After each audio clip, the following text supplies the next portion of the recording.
Happy Monday.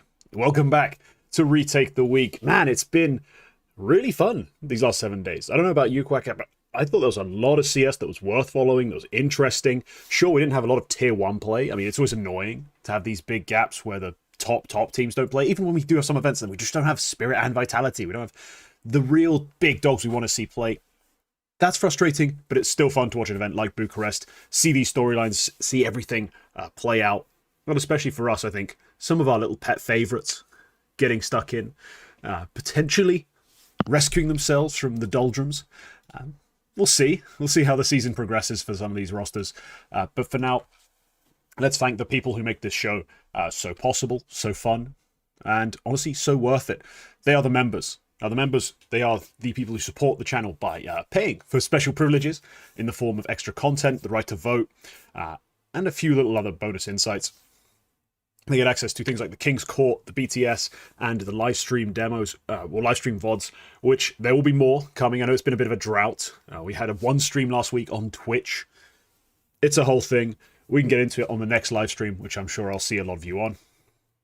And yeah, potentially more content. I've got something potentially coming this week for the members that's going to be a bit novel, but I think very fun. Yeah, but that's everything for us, for the members. Quacke, what do you have to promo this week? What have you been up to? I've been at a LAN this weekend, which was really fun. It's one of those where I live driving distance away from the venue, and the entry is free. So, and I'm working the same evening anyway. I might as well show up, have a lot of fun, and it costs me gas, which, you know, my salary from working the same day is reimbursed for. It's called Game Zone, and it was really fun, and you might have seen it. Some of the games on HLTV show up. It was VRS ranked. It was Alliance attending, and it was a hell of a lot of fun. It was really fun. A lot of really good people who show up there, really fun people, and I got to take some really good pictures. I got to meet all the Alliance guys. I got to watch some really good games, like, to be honest. It was just like a classic LAN vibes, where we had the tech delays you expect, which meant the final ran into almost 3 a.m. At that point, I was already home, but I drove home before the final started because I was like, I do not want to show up at home at 5 a.m. I'd like to be in bed before 2. And then when I parked at home after the 2.5-hour drive, I heard on the stream, all right, so map 3 is about to start. I was like, all right, shit. I do not feel bad for the Alliance people who have another official in about 7 hours, or I do feel bad for them, rather. But yeah, hella fun. Didn't pay a lot of attention to Bucharest, so as usual, you will carry the first half of the show. But yeah. Yeah, just as my voice breaks down, gets busted up, I'm basically running out of words in my dictionary and thesaurus combined. Quacke takes over to do the real serious part of the shows. Cock of the week. Yeah, I did. Yeah. I did say after the pre-show that it's very obvious on this show who is the Jeremy Clarkson and who is the James May, and you can kind of tell that as well by what kind of segments we usually carry each of us. But yeah, other than that, no, it's the same stuff. I had another one of those B-Trams articles come out, which is fun. The next one is coming tomorrow, I think, which is good. It's really good. Actually, that was really fun because when I met the Alliance guys, the first thing they asked was, when is our article coming out? Like, when is our stats article coming out? And I was like, oh, cool. So you guys have actually read all of them. That's pretty fun. And then, you know, Twist made a funny joke about, he was like, so what weakness are you going to put for us? And I'm like, I honestly couldn't find a weakness. So I'll have to write something. And then he said, I did think that I did see Twist was in the weak players part. And I was like, you got me. So, yeah. But yeah, that's been my week. Nice. Very busy, very productive. But yeah, we're going to start, obviously, with the big event of the weekend, the last week. A massive BO3 Swiss, followed up by a weirdly condensed and weirdly formatted playoff, which kind of tilted me. I did tweet some of my frustrations, but I didn't explain all of it. But we're going to focus on some of the positives, some of the upsides, some of the things worth celebrating. We're going to talk, of course, about our champions.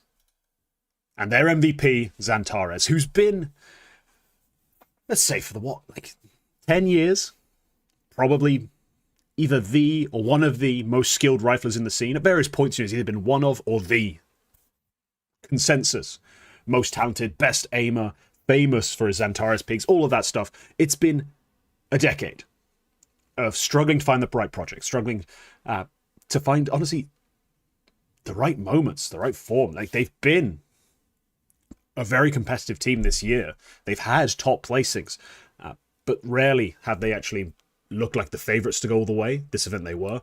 And then on top of that, they never actually had gone and done it, won the event. So XANTARES crown the MVP, Aurora win over Legacy in a 3-2 game that, I mean, if you were a fan of the XANTARES, of Aurora, you wanted them to win, you were having a heart attack.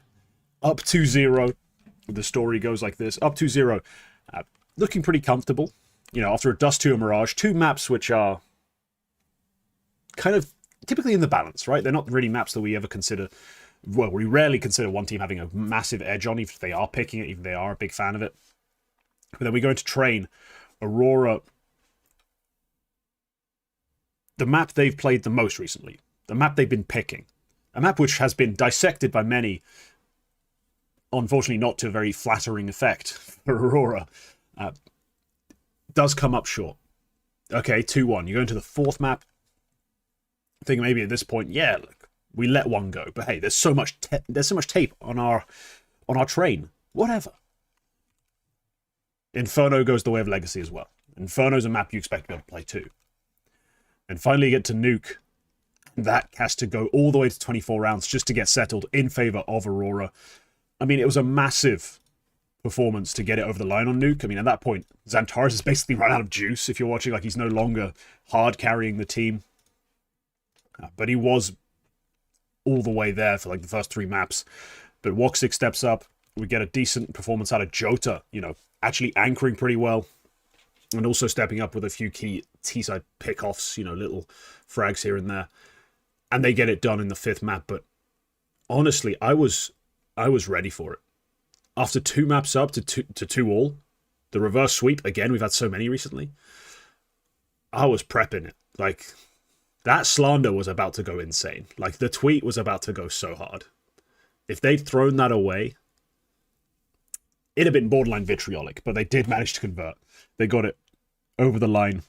They win the title. I mean, Quacke.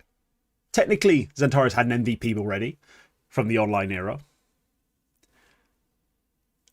How shocking was it when you realised that this was his first LAN MVP? Because to me, it actually was a bit of a shock. I expected him to have some cheap DreamHack something, or, something like that, in the way that, let's say, MSL has an MVP. It wasn't that big of an event, but he snuck it in like 7 years ago, no one really noticed.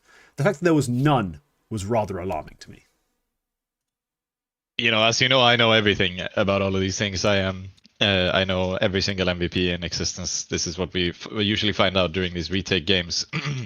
I was not surprised at all because I knew it was a fact. But I was kind of surprised that he got one this year, because I honestly, at this point, I was feeling that, hey, it's almost so overdue that at this point it's not going to happen. That's sort of how I felt around XANTARES and his striving for land success, like he's trying to find that, where it's almost so late where I felt it wasn't going to happen at all. But here we are. Yeah, he did have an online MVP. It was that one event, big one.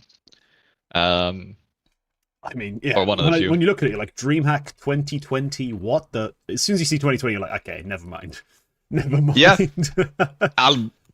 Fair game. It was it's pretty good. It was some of the good teams of that era were there, but yeah, it was online. It's a different beast to LAN. And yeah, it's nice that it is legitimately nice that he has one, because for basically a decade, he has been more or less continually one of the best players in the world. I think we can absolutely say that's the case.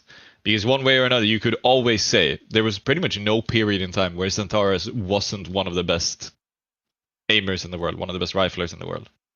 At least on raw talent. So to finally get an MVP for him is legitimately nice. I think it is legitimately satisfying in a way. A LAN MVP, yeah, and I just looked through that last event, and the parallels to this one are actually somewhat shocking. So, entering this event, Big are the #1 team. The next highest ranked team on HLTV ranking at this event is number 10 complexity. You know, the parallels start around themselves, because this event they enter, or they're like 9th or 10th in the world, depending on the ranking, depending on the moment you looked at it. No one else is ranked above them. When they are literally the #1 seed, there is no one who's expected to beat them. Because this year, Aurora, they've lost to pretty much everyone who's a top team at various points. They've also managed to upset a bunch of them. That's how they've made grand finals. That's how they've made deeper runs. But they've also pretty consistently not been able to upset people in finals. Well, this time they didn't have to get the upset. And just like 5 years ago, Big didn't need to get that upset.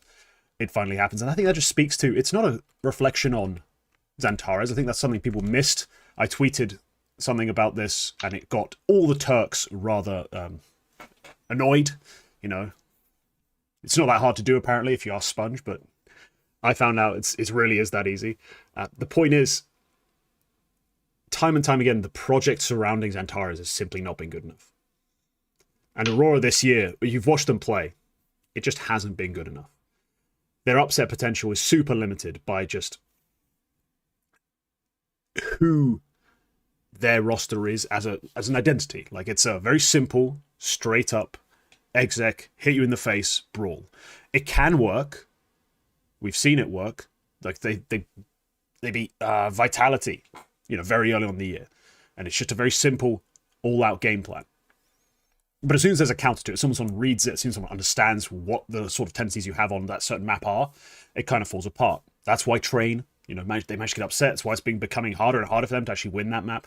As their playbook stays the same, people are understanding what 3 things they're going to and picking them apart. And that's been the case all year. Like, they're just a severely limited single sort of one-track mind sort of team. And that's the problem. That's why they needed a field this week. That's why I made that joke. XANTARES, if he has a team that's playing good CS and a good team around him that's, you know, top 5, top 3 worthy, probably would have had a dozen MVPs by now in his career. Let's be real. If he'd spent the last 10 years playing on G2 and FaZe, he probably has a dozen. But unfortunately, he's played on Big, Eternal Fire, Space Soldiers, Aurora, and so this is why we have to have this sort of moment.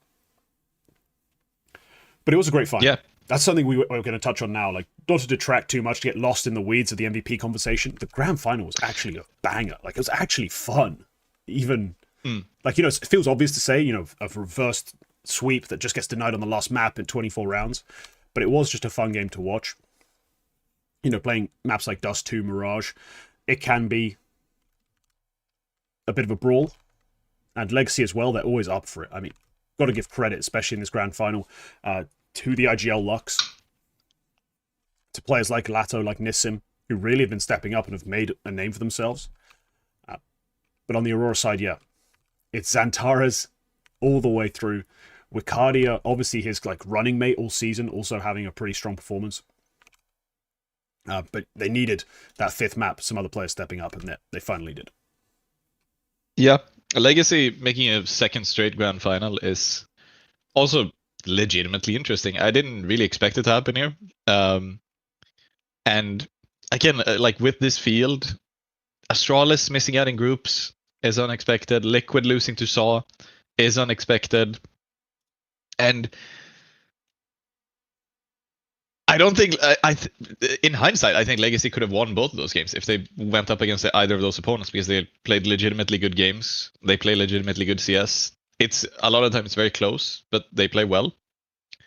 And they're a very interesting team at the moment, because they have a lot of talent going for them. Like Dumao and Lato, we don't have to mention them again, but because they are just that good. Essentially, the thing is you can do with Legacy is you can build like entire like roster, like 1 through 5 pretty much. The exception being the AWP, where you're like, they have a player who plays really well for this role. Like they have Dumao, who's a really effective opener. Like he can really bang and brawl. Lux, in the same vein on the opening side, but also doing the IGL thing where he's taking like mid-round initiative. He's taking early round initiative, but also mid-round initiative playmaking, calling off the back of what he sees and what he feels. Doing a really strong, really good job of it. Like a surprisingly strong IGL. That's been one of the big shocks of the year. Nissim as a support, as an anchor. Insane. Plays way beyond his roles. Like there's no... Insanely talented He has no player. right to be that good. And then Lato as their like dedicated closer, anchor, lurker, trader. That kind of semi-set-up rifler. Who isn't going for things early that often. But is more just there to save the day or have that sort of heroic last-second moment. Lato has been, I think, everyone's main point of focus. I mean, it's Lato and then it's Nissim. It was those two who have really caught that RI, and yeah, Lato continuing to show that. Originally, back in the day, everyone talked about Dumao a lot, and it was and Lato. It now feels like we've transitioned fully to Lato and Dumao. We don't call it that yet. So, yeah, a big performance, really impressive. Sadzin. He had an okay event overall, a poor grand final, and he's just generally, for me, Legacy's least impressive player. Like, if I had to pick a hole in the roster, I'd be like, I could have done with NQC here. That sort of like very basic sort of idea. But man, the rifling on this team, all four of them make a lot of sense to their roles. All of them play incredibly well in their roles. Add some good calling, decent sort of prep to that sort of mix. Yeah, they're going to win games. Yeah, Sadson as well in that semi-final win against Saw. Very like the best player there, which is good to see that he's not just trundling along. He can actually have games where he steps up as well and really takes it over the line. This is a fun event result to have had, and it kind of only adds to the conversation we've been having for the past couple of months. How even and just how tight the field is at the moment, because this is. I think we talked last week when we talked about the preview of this show. I think I said outright, we had this thing about who needs to win here, who needs to have a good event. And I said Aurora, and I said I think they need to win this event. I said they were going to win the event, and they did win the event. And that's like they had some stumbles on the way. They did lose to Heroic, was a notable loss. They did also lose to Saw in the Swiss stage, a notable loss. Yeah, and, they came out the hard way. That was a rough group stage for them. They made it to 2-0, then had to go back down to 2-2. Not a very fun way to do it. And I've seen people make the case that they only made playoffs because Device shat himself due to food poisoning. But look, that Astralis Aurora game, genuinely, after essentially 2.5 maps, like at halftime of Mirage, you'd be entirely within your rights to say, all right, they're going home 2-3 at an event where they are not just favourites, but they have to win.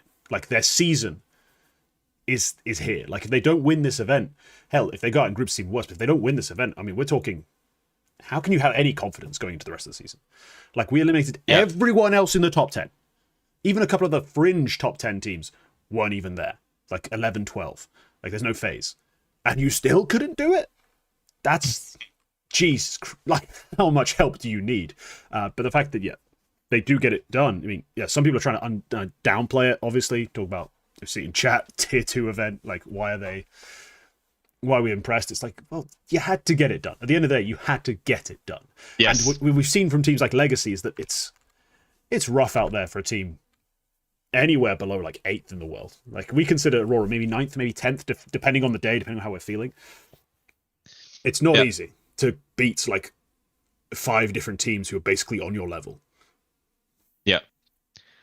And I think the way I was framing that, the fact that Aurora have to win this event, is this is their last stop before the major.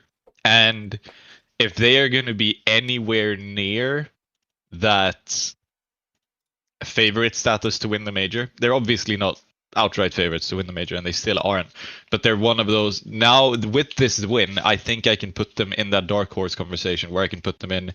I expect to see them in quarterfinals, and from there a lot can happen. So if they hadn't gotten this win, if they had choked here, absolutely not. There's absolutely no way I would have put them there. But at this point, I can sort of see where, like, they are a top 10 team. They are maybe still a fringe top 5 side, and that can be enough to win a major. And that, like, it could happen. without this win, I wouldn't have been saying that. So that's why I felt like they needed the win. It's good that they got it done for them. And yeah, it's at least plausible. It's back into plausibility. You see, for me, this is you've gone a bit way too far, really. Look. Look, the difference isn't now they could maybe win the major. No, now it's they will make playoffs.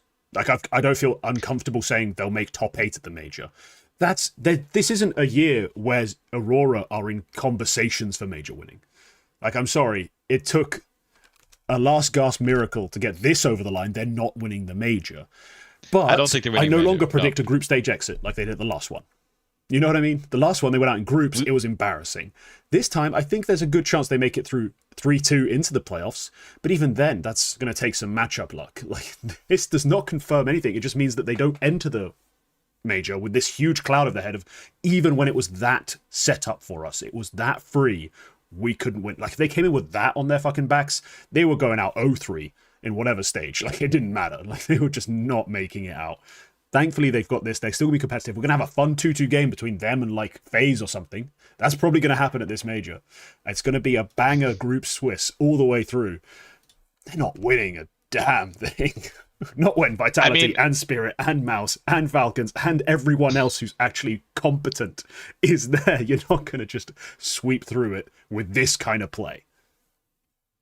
I think to a degree we're saying the same thing. It's just that I've seen enough majors where when we have this tight of a field going into the major, all of the teams that make playoffs have a decent shot at winning the major. Yeah, but they have a outside chance of making playoffs, not an outside chance of winning. I'll put them in playoffs.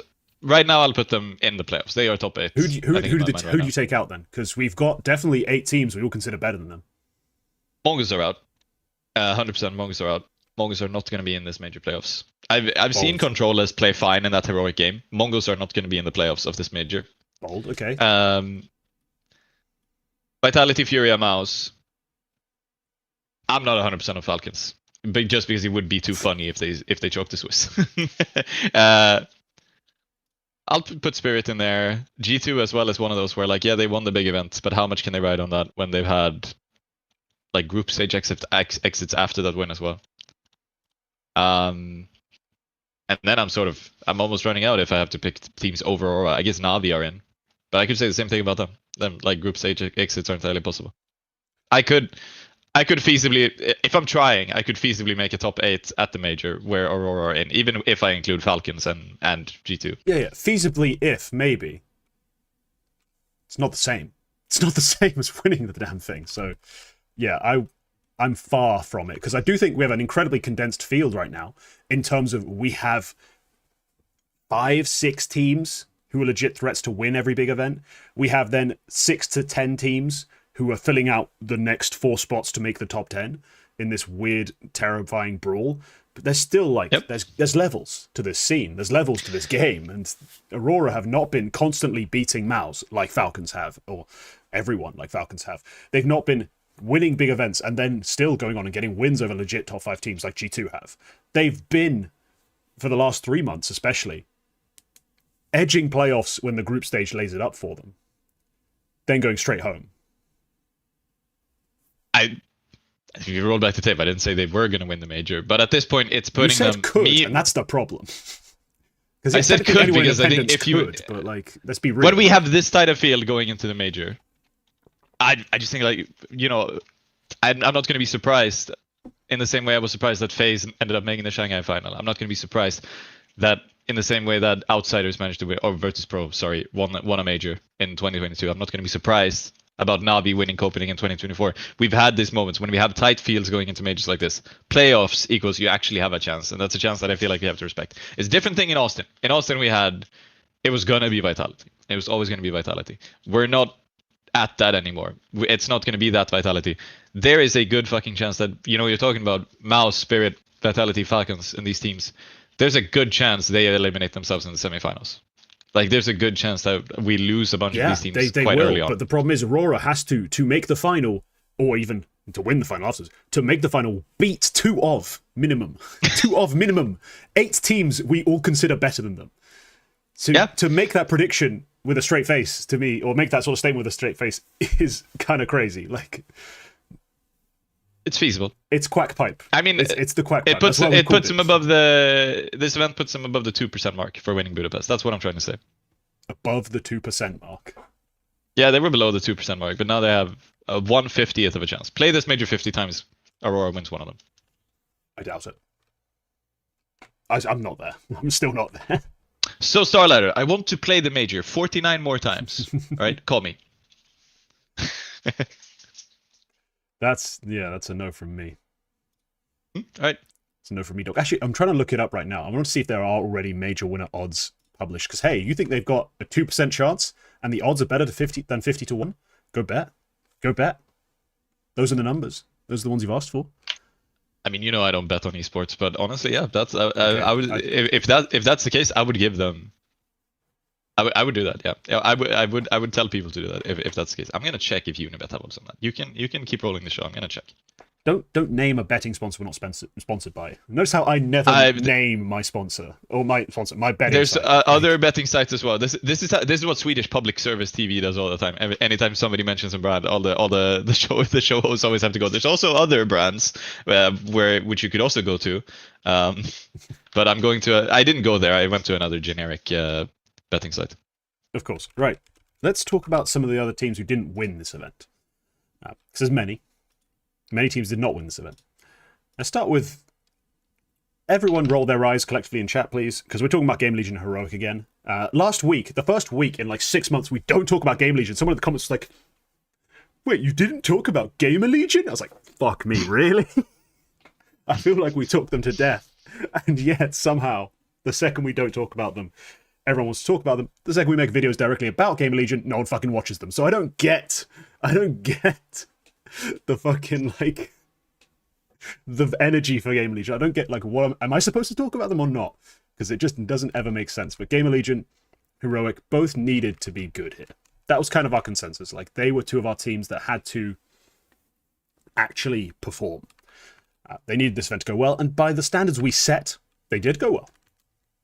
Both of them made playoffs. Game Legion, hell, made a top 4, which is good for them. Sure, they got to face Heroic, who we said just need to make playoffs. But still, both of these teams essentially have done what they need to do at this specific event. But has that really saved their season? Are we back on track now? Like, Game Legion, I think especially is a big question.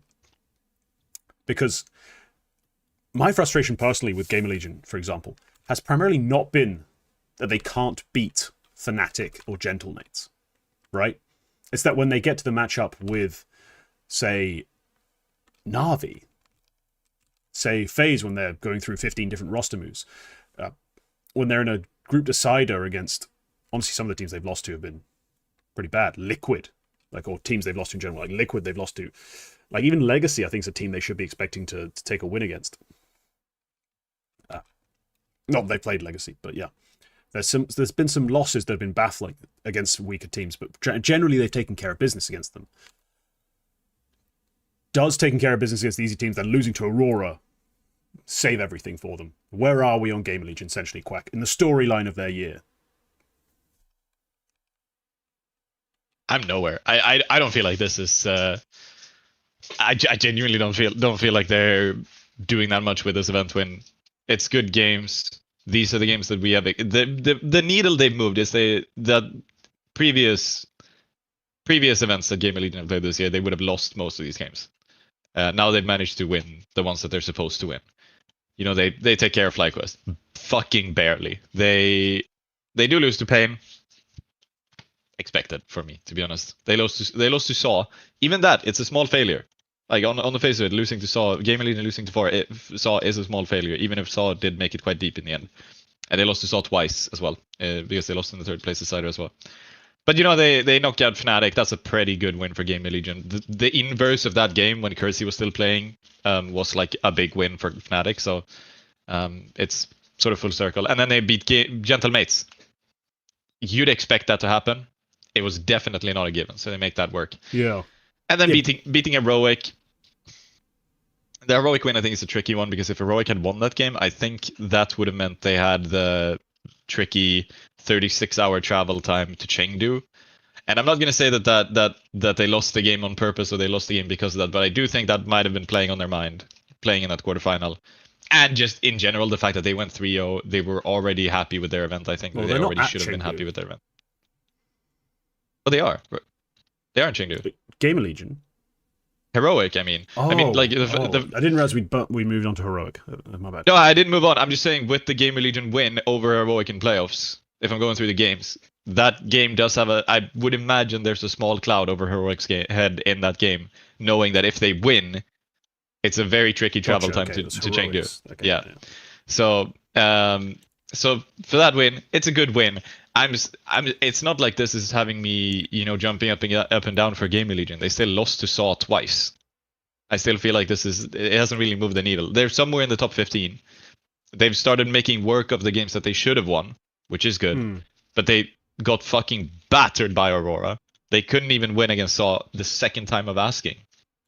And like, it's these sort of things do feel like this is the same old Gamer Legion. And I like if I had seen something like Hypex started going insane, then maybe I could have had some hope, because I'm like, okay, Hypex showed he can play a good event. We didn't really have that. It was a PR show, it was a 1,000 show. It's the other players as always which steps up. But the problem with Gamer Legion for me has always been the AWPer. And at this event he dropped a .91, and they lost to Saw twice. That's I'm gonna actually just sort of end of story for me. As much as I have been highly critical of Game Legion and their AWPing moves and everything, it's not actually what I need to show up. Because this year, lest we forget, they've had multiple like IEM runs. They've beaten legit top 6 to top 8 sort of level teams. Like, they've beaten really good sides. They've beaten G2s, Furias, Phases. They've managed to get those kinds of wins to make playoffs at IEMs, at other sort of decent events. And sure, they've had their fair share of failings in between. We talk about things like Astana where they lose to Hotu and go straight home. But they've had really high quality, impressive wins. And those have come despite bad AWPing, despite, 0.90s, 1.00 AWPers. It's their ability to win despite the AWPs had disappeared. They couldn't rely on a Towson Res PR combo and good calling and a good structure to just make things happen. Like, that was a part of the concern for me. That was what was killing my hype for for Game Legion seasons, rather, as they come into events like Cologne and then just can't get the big wins.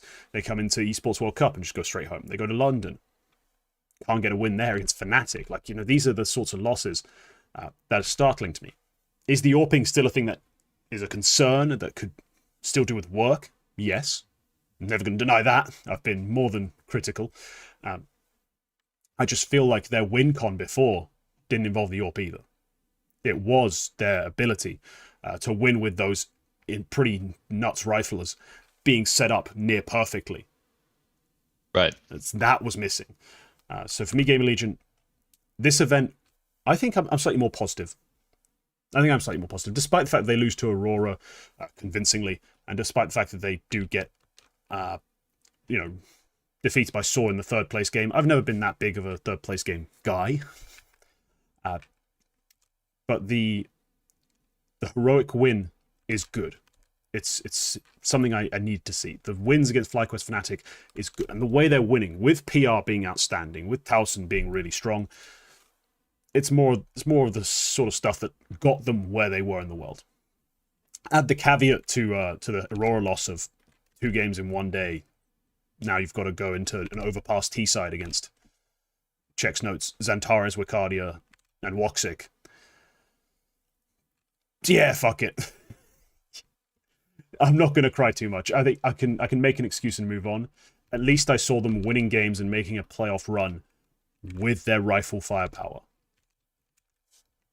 I think the thing that puts a hamper on it is I don't feel like they've really won anything. Like they won the games they're supposed to win, and that's like slowing a descent. Because before we were talking about how Gamer Legion were absolutely floundering in a lot of ways. I mean, yeah, they lost 2-1 to Lin Vision at CS Asia Championships. I mean, that's dramatic. That's a real problem. That is dramatic. Yeah.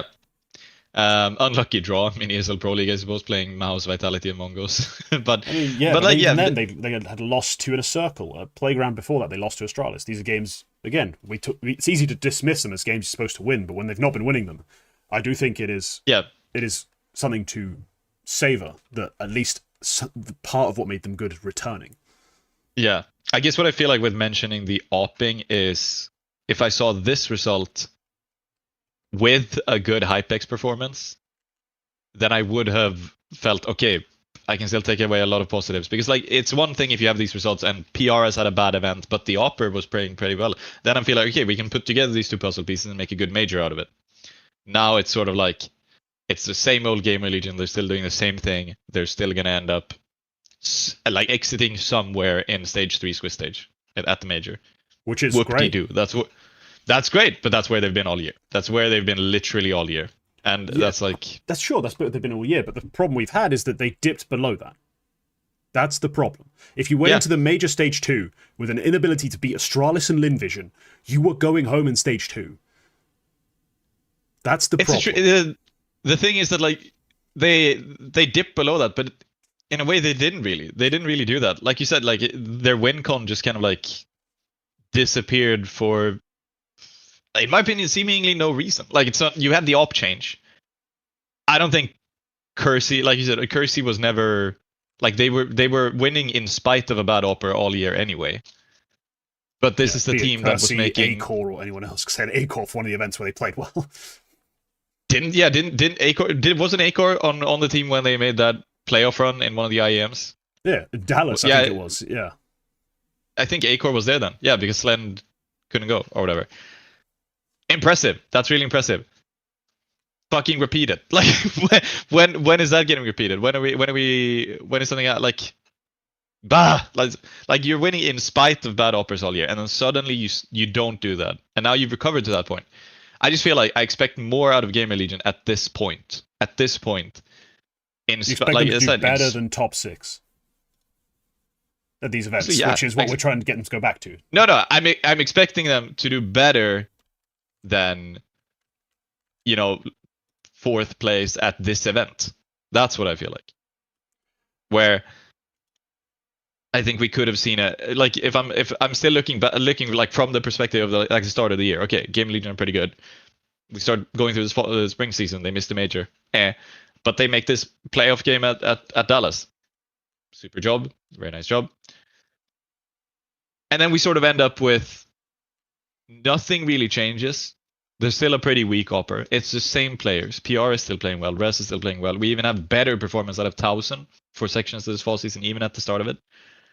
And they just sort of stop winning. The fact that they're sort of just back to where they were is not that exciting to me, to be honest. Where they were was outperforming all expectations for the roster quality, roster buyout, like pedigree of the team. Everything about this roster is not top 6 IEM events. There is nothing in terms of what they were that was supposed to be top 6 IEM events. In fact, they dropped off to the point where they were maybe 25th in the world because they could lose to everyone up to that point was concerning. Right. The fact that they've returned to a point where they finished 4th in an event where they're the 7th seed. Like, are we really going to cry about that in our fucking team meeting afterwards? Like, fucking, we outplaced like 3 different teams who were going to be at stage 2, stage 3 at the major, but I mean, we didn't win the entire thing, so I guess we can seppuku time, lads. Like, what are we talking about? I think you've massively overshot what the expectation for Game Legion is in this sense, because how can this be anything but a win to have returned to a level which was already an overperformance for who you were? I think it's fine.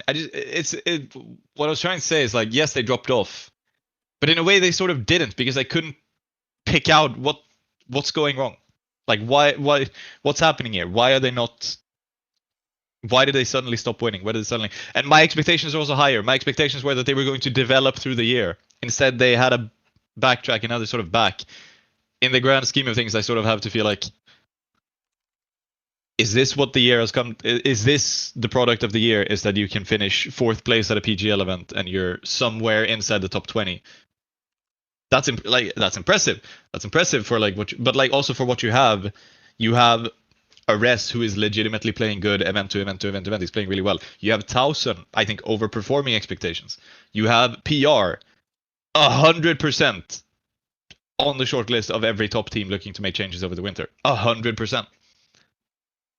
at the end of the year, I would have expected Gamer Legion to do more, considering the start of the year that they had. That's just where I'm at. And I guess I'm sort of looking in more long term, where I feel like this season so far is a bit disappointing. This event alone, with the games they played, how they played in them, who they lost to, and in the fashion that they lost, I kind of feel like nothing has changed. It's a bit par for the course. Damn. Well, okay. Let's talk about. I'm harshing them, but I have high expectations for Gamer Legion. Yeah. Yeah, far too high in my opinion. But let's talk about Heroic. Because they have, they made playoffs. We're not going to talk about them for too long. They made playoffs, lost, went 3-0 and beat Aurora in the group run, and elements of it are certainly, well, they don't feel repeatable. Let's put it that way. The fact that you do 3-0 a group without dropping a map, just isn't going to happen again. Like, you don't beat NIP 2-0 with a 2.2 rated XCloud every day. That's just not going to happen again. But at least they made a playoff. At least we got a star level Nilo. And hey, on top of all that, we got a not terrible Alcaret. Like, sure, Youngstar had a pop-off series, XCloud pop-off series that carried his rating for the rest of the event. A decent Alcaret to go with it is, like, nice. Nice. Because he was a flat 1.0 to 1.03, like most events. Sure, he'd have a good Mirage here and there. They are, happy, I think, with the playoff appearance. I think, despite the fact that they'd want to lose the quarterfinals so they could go to Chengdu earlier, they should still, should have wanted to win that game. I don't know what to make of it in terms of expectation, though, just because I don't think they can take those same wins again and again and again. Just because I don't think, again, I'm not going to get that XCloud. Youngstar's not going to carry a series. Like, I don't expect that week after week. But I still think it's a positive to have gotten the Nilo and Alcarin games we got, and at least a return to winning ways overall. See, this is where the flip side is of where I suppose for Gamer Legion, I feel like this is a really good event, because prior to this event, for Heroic, I mean, this is a really good event. Prior to this event, you could pick apart this roster in so many ways, and you could point the finger to every single player, one way or another, why they were absolutely in the dumps. Where you had they were losing games that they shouldn't lose, and like the games that they needed to win, they weren't winning. They missed the major because of that, because of losing to Gentlemates, because of losing to 3D Max in ESL Pro League. They couldn't really make stuff happen in previous events either. Pretty good CSH championships, yada yada yada. To come out with a 3-0 is like, that's a big step forward where this Heroic roster has been all fall season, because they haven't been able to do anything like that, to go 3-0 in these groups whatsoever all year, especially since losing Tenier, who was such a big win condition for them. So yes, it's not repeatable, but this is something new. This is a new gold star that we can put in Heroic's book. It's not like it's a contrast to what the rest of the season has been. And could they repeat the win against Aurora? I don't think they would. No. Could they repeat the win against NIP though? Absolutely. That's a hella winnable game for them anytime they match up with them in the future. Winnable, but you're not going to win it the way you want it. That's the problem I have. You're not going to win it the way you Probably want true. it. Probably true. Again. I know. Probably true. To this point in XL's career, he hadn't done it. So I don't expect him to just magically keep doing it. Yeah, and I don't think this saves their season. I just think this is it's moving their fall season up from an F to an E- in a way. Because at this point I feel like you have positives to take. You have a lot of stuff which you can work with going into the fall season, where we're probably going to see roster changes in Gamer Legion. I don't know, or in Heroic rather. I don't know which. I don't know anything about that. I don't know if they are doing it. I will just say, this is not CS2 News. You can stop screenshotting this podcast and posting it on Telegram. I'm not saying that's going to happen. I think we are probably going to see some sort of roster change over the winter, maybe even 2 changes, because you can, like I said, you can point fingers to pretty much anybody on the team. But at least we got a good level out of Nilo in a couple of these games. We got a good level out of XCloud. Maybe not repeatable, but he showed that he can do it. We showed that we could beat better teams at pretty big lands, and we can do it without embarrassing ourselves against other teams. Like, NIP is a bit of a derby matchup. They've played each other quite a lot since NIP sort of made their return to these level of events, and it's been a losing record so far for Heroic. To beat them once is solid. You've shown you can do something. That's a positive for Heroic, I think. So the contrast for me with Game Legion versus Heroic is that Heroic had an absolute dump of a fall season after losing Tenir, and they managed to sort of recover it by having a good group stage. They can be happy with this event. It's a big win. Game Legion, I guess I never felt that they were down in the dumps as hard as Heroic. I think that's the difference, is that I felt that, yes, they sort of dropped off, but they were still hanging on in a way where,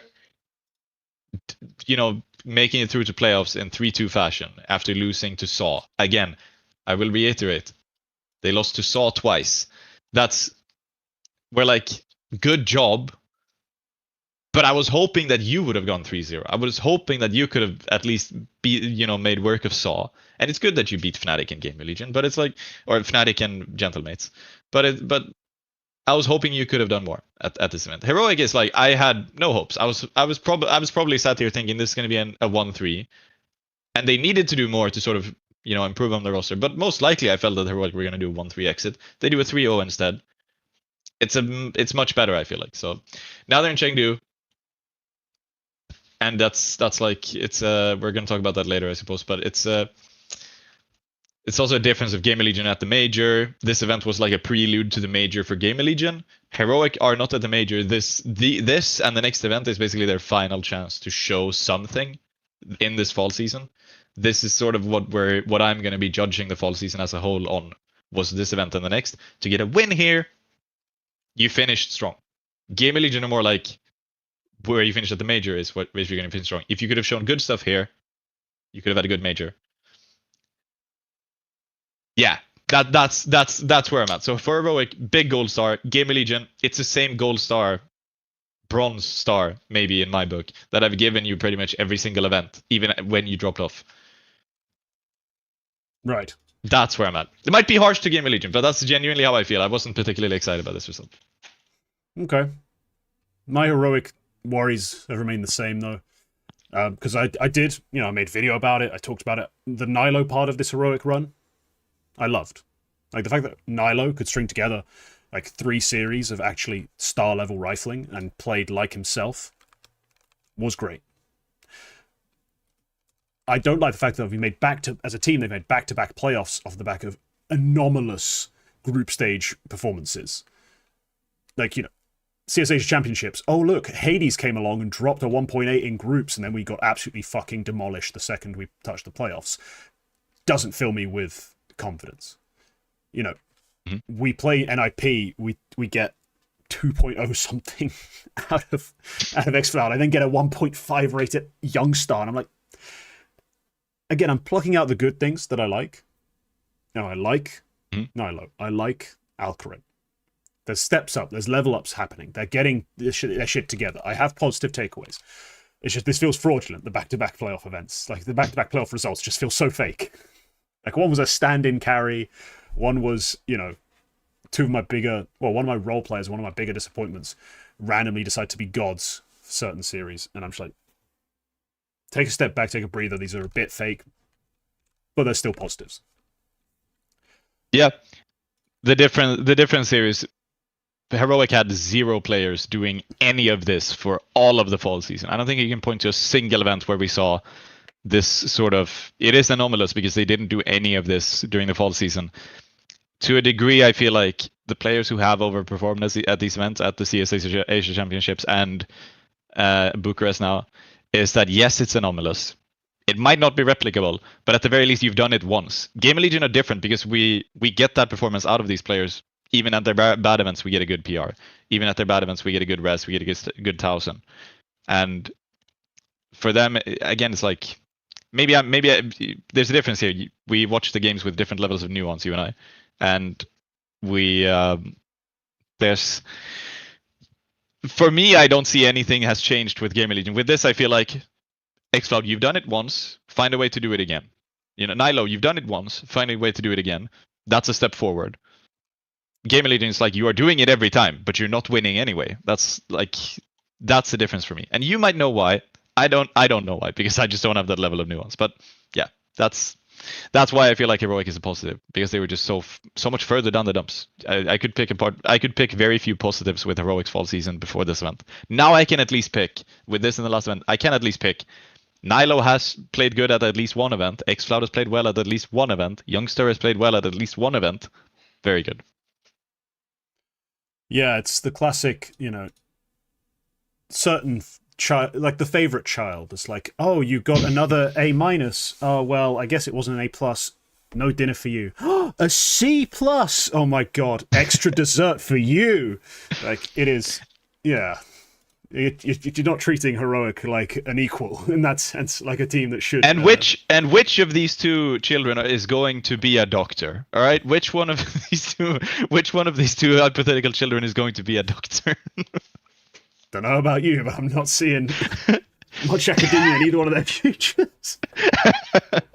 Right, they are professional Counter-Strike players. They are going to learn a trade, though, and they're going to be very useful, contributing members to society. Up next, we're going to glaze someone. But you are. Oh, he's decapitated. I need to move this. There we go. His head's back. Mutiris, the king of the underdogs. I feel like there's a whole crop of IGLs who get zero credit, recognition, just attention, because they don't have a good enough team. As in, they don't have superstars to carry them to placings, to get them to a certain level. I think Mutiris might be the most successful of them.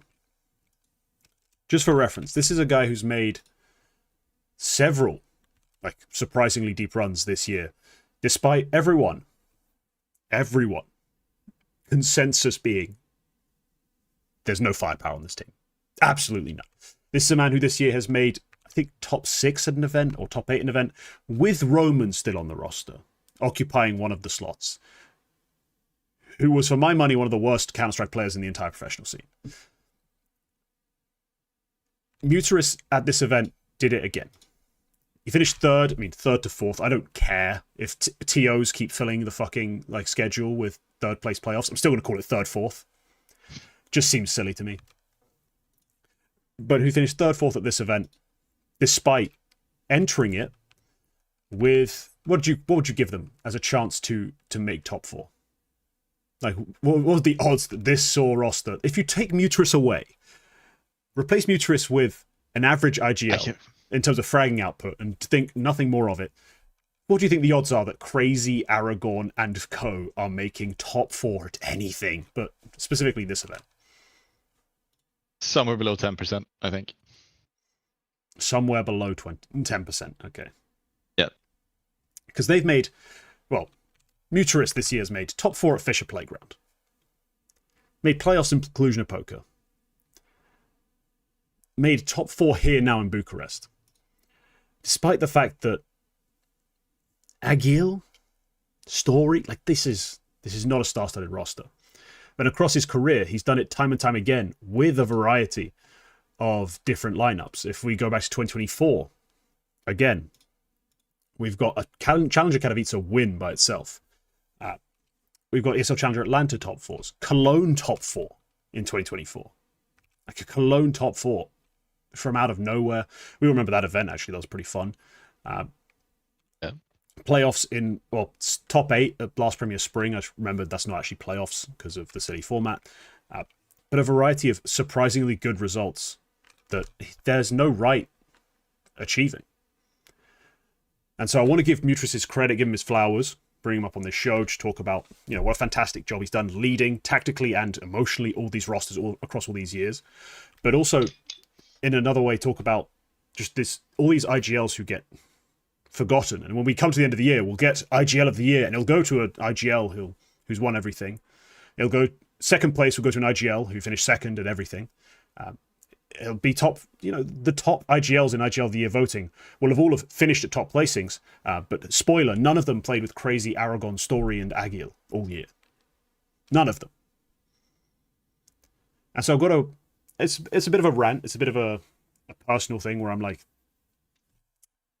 if I gave equivalent rosters to some of these IGLs that no one talks about, never gets any credit, I expect them to win majors. I expect them to be legendary. But in the hands of mediocre leadership, they're top 6, you know, they're top 4. And so yeah, that's my little rant. Quacke, do you have like a favorite of these sorts of IGLs? Like, are you an Alex guy? Are you I mean, at this point, Snappy's entered this realm where like he's got a team of kids and rejects, took them from outside of VRS to top 20 and major qualification in 1 year. Like, despite the system being near impossible. Like, these sorts of IGLs, who's your pet favorite? Well, Snappy's one.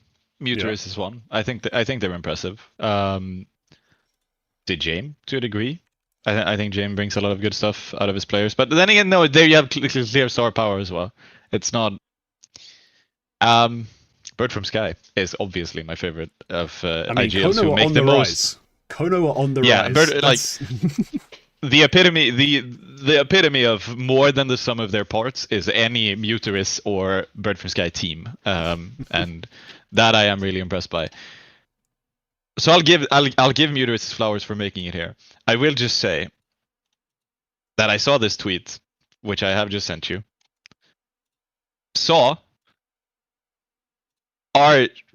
They're fueled on potential. So I'll just read off the quotes from this tweet by Delre, the Norbert Glazer, which you probably know him mostly for if you spend any time on CS Twitter. Meet potential, man. Could be a dark horse. They could cause an upset. Maybe at this tournament they could continue to perform like at the last LAN. Maybe this new roster with X and Y could perform. 0 notable titles, 1 Cologne semis, 4 LAN, 3rd, 4th finishes. After every success, they collapse. They don't keep the roster together. If and when, but never is. This team keeps doing stuff like this with Mutiris. Yeah. And the only reason why I feel like it's not... Why I'm not at the rooftop shouting for Mutiris to join a top team, or for any of these other players to join a top team, is because they never repeat it. They never repeat it. Even after that Cologne run, they fully collapsed. Quacke. I am a hater today. Today I do feel like a hater. Your response is, it's like watching a prophet perform on 6 separate days across a year miracles. And at the end of the year go, yeah, well, he didn't solve everything when everything do everything, so I guess fuck him, right? He's not a prophet. He's not a miracle worker. It's like, bro, you watched man feed 50,000 people with 2 loaves of bread and a fish, and you went, didn't do it the next day, though, did he? Like, we are to this entire tweet just downplays how insane those results are. Like, this is such a I only watch tier 1 events, I only care about who wins the event coded fucking tweet. It's actually insane. This is like you just watched Accrington Stanley make the FA Cup final, then go, well, next season they got knocked out in the round of 32, so guess they're shit. Who's their coach? Don't care about him. Like, that's the same sort of logic. It's like, yeah, the roster collapses. No. There's nothing on this roster that says they should make any of these runs. The fact that you can name 5 of them is ridiculous. Who cares? That's true. That it's to recycle different Portuguese players every time. The Portuguese players, bro. Like, who else in Portugal's out here making these runs? There's no one. After the Cologne run, they disappoint at Challenger Atlanta. Layup win for them. I think who won? FlyQuest, I think, won that event. I think. It was a layup for Saw, and they lost to FlyQuest in the playoffs. They win a Challenger Katowice after that. I guess that's fine. They then missed the major. We are 2 months out from a Cologne top 4 run, and they don't even qualify for the major. And they go last at the subsequent IEM Katowice. They, with a dead team, they cheese a quarterfinal spot at PGL Cluj-Napoca. Legitimately an impressive run. That was a dead team. We already knew that team was dead. They don't do anything at ESL Pro League subsequent. After that, they go last place at IEM Melbourne. They don't do anything at the Mesa Nomadic Spring Masters. That's the one where Heroic won. They beat Big in the final. As I recall, they lost to Chinggis Warriors, I think, at that event. They lost, or either them or the Huns, whichever was in there. They lost to GG Howe and Chinggis Warriors. They didn't even play European opposition, and they lose out on that. The contrast is so big, because half of the event saw play. They perform exactly as you'd expect from the roster. They perform exactly where you expect Crazy and Aragorn and Story and Hale to be. And then the other half, they get results like these. They go top 4 at Fisher Playground, and then they go top 3 at Bucharest. That's why I feel like with Snappy, it's more or less repeatable. It's more or less like they show up at an event and they actually play like a top 20 team. Most of the time they show up at an event, they play like a top 20 team. They lose to other top 20 opposition. This event, they go last. I think they still play decent opposition in all 3 of the games. I think it's kind of fair. Saw, it's so up and down where, like, yes, they're performing miracles. But you don't build a good team off of performing miracles every now and again. I'll judge you on your floor, not on your peaks. In this sense. So, flowers to Mutiris, good run. Can you do anything anywhere else? Man Can with you, no like, arm, no legs, climbs Everest. Quack unimpressed because the next day he used the elevator to go upstairs at shopping mall. Like, Quack unimpressed because the next day, Quack unimpressed because he climbs Everest with no arms and no legs. People say he is the best mountain climber in the world. He isn't. Like, he isn't, because next time he tried to climb a mountain, he couldn't do it. In the world. No one called him the best IGL in the world. I called him a fucking miracle worker. Am I wrong?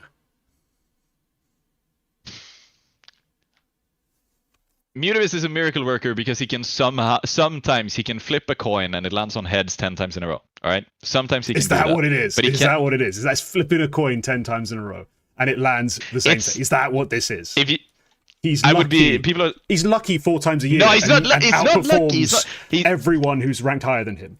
4 times a year, he just gets lucky. Bad metaphor. It's bad metaphor because it's not luck. It is skill. It's legitimate. Do it again.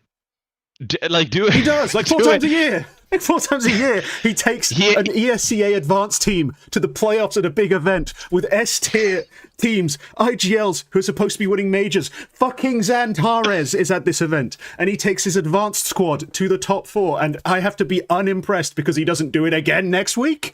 What are we talking about? Snappy turns you jerks into a player who performs at a top 20 level. Snappy. At no point has this been about downplaying Snappy. But the comparison. But why are we being unimpressed? The comparison was made. God. Snappy to Mutiris. Here's what I think the difference is. Snappy turned you jerks into a player who can perform at a top 20 level every single event they play at, more or less. Still not entirely happy with him, but he's there. Mutiris turns a heal story and Aragorn and Crazy into players who can do it once, and the next time you say, oh, so these guys are players who can play at a top 20 level now. No, they're not. They're absolutely not. And they're never going to be. Except for that one time in about 4 months' time when they're going to be again. I'm impressed. I'm not going to sit here and say that I think Mutiris is up there with Snappy, I don't think. In that sense. Absolutely absurd. He doesn't repeat it. Absolutely absurd. Genuinely. If we're going to dock points, I'm going to be honest. If we're going to dock points for... If we're going to dock points for X-Floud's individual performance not being repeatable, I have to dock points for Aragorn's not being repeatable, or for whoever else played well at this event. I have to dock a lot of points for that. It's like, yeah, X-Floud, I have higher expectations than Aragorn, but if one is considered not worthless but close to it because he can't repeat it at the next event, I have to say the same thing about Aragorn and Story. If Linus made top 4 times a year with worse roster players than he has now, you would be filleting him until he turned 40 endlessly. So do not be a liar. Do not just make shit up. I don't know why you're trying to make him sound worse than he is. I don't know what... I guess this one random person on Twitter must be someone you have some sort of romantic connection with to really invest so hard into this fucking tweet. Because what the fuck? Like, since when is your girlfriend a shit poster on Twitter? I mean, she should be worried because this is clearly a terrible take that you've for some reason gone to bat for. Like, this is absurd. Do it again.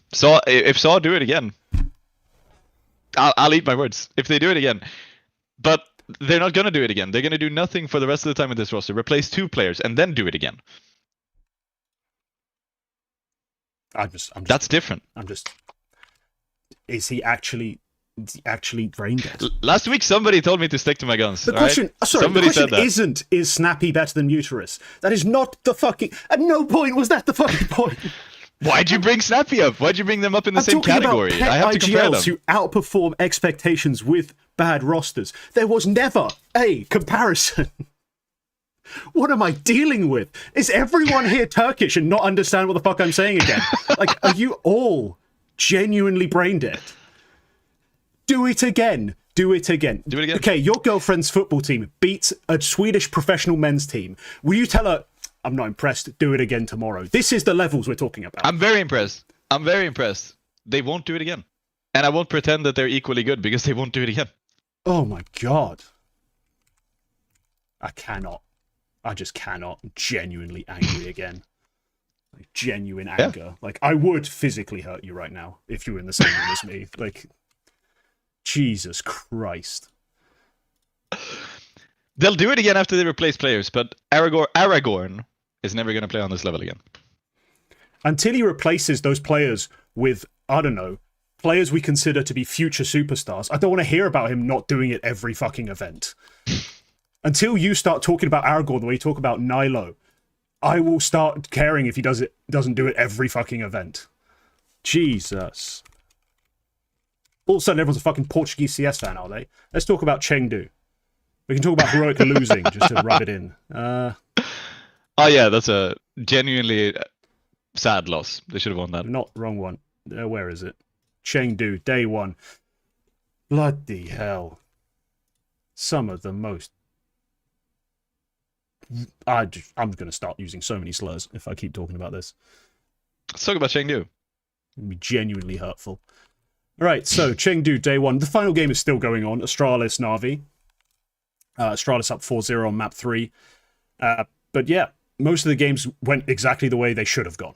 So in Group B, Furia beat Limvision, G2 beat 3D Max, Mouse beat FaZe, Vitality, after a shaky map 1, beat Virtus.pro. All good there. In Group A, things went the way they were supposed to. The Mongols with a stand-in still managed to beat Heroic, Control-Les with a 120 series, which was shocking. He had a pretty fantastic, I think map 2, Inferno, yeah. And then Tyloo get taken care of by Falcons. Spirit, not the most convincing nuke, but still a win over Pain. And yeah, as we said, the last game's still playing. Astralis, Na'Vi, surprisingly tight matchup. I think some of us expect Na'Vi to be better. But yeah,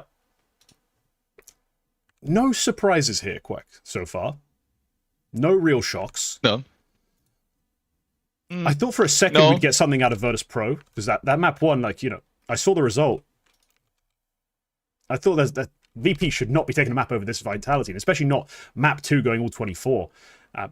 So a bit of a slow start for Vitality, I guess being the most notable of these very unnotable results. Yeah, Virtus.pro showing something is at least, you know, positive for them. A little bit worrying for Vitality. I won't say it's a shock. It's a bit worrying for FaZe how big that Mouse win was, because FaZe's recent form, this is what you would expect, but I'm sort of waiting for that FaZe turnaround after this, the Asia Championships they had, and like the debut they've had with Twist and Jacob on the roster. I'm sort of waiting for the turnaround, and they had a solid pro league as well. Like after that, sort of waiting. When is this turnaround going to come? When is when is FaZe going to look good again? And they're running out of chances if they're going to do it before the major. And losing this game in this fashion with a 13-5 and a 13-8 against Mouse, who, I mean, look, if you're coming in with star players, I do like if you're coming in with players like Frozen and Twists on the roster, then I do feel like you probably should be able to make it a bit closer. Maybe take a map of a Mouse there if you're FaZe. So I'm slightly worried about that. They have Virtus.pro as well in the elimination game. That's going to be a 3-mapper. Very well could be a FaZe loss. It very well could be. And they probably have, they have either Furia or G2 in the next game after that. So I don't think FaZe are going to show us much in this group stage. That's a little bit worrying. Then it is just this heroic Mongols game where it would have been very good for Heroic to take a win here to repeat their Bucharest performance in a way. Because Mongols are very weak. They are definitely beatable at the moment. Control has played fine.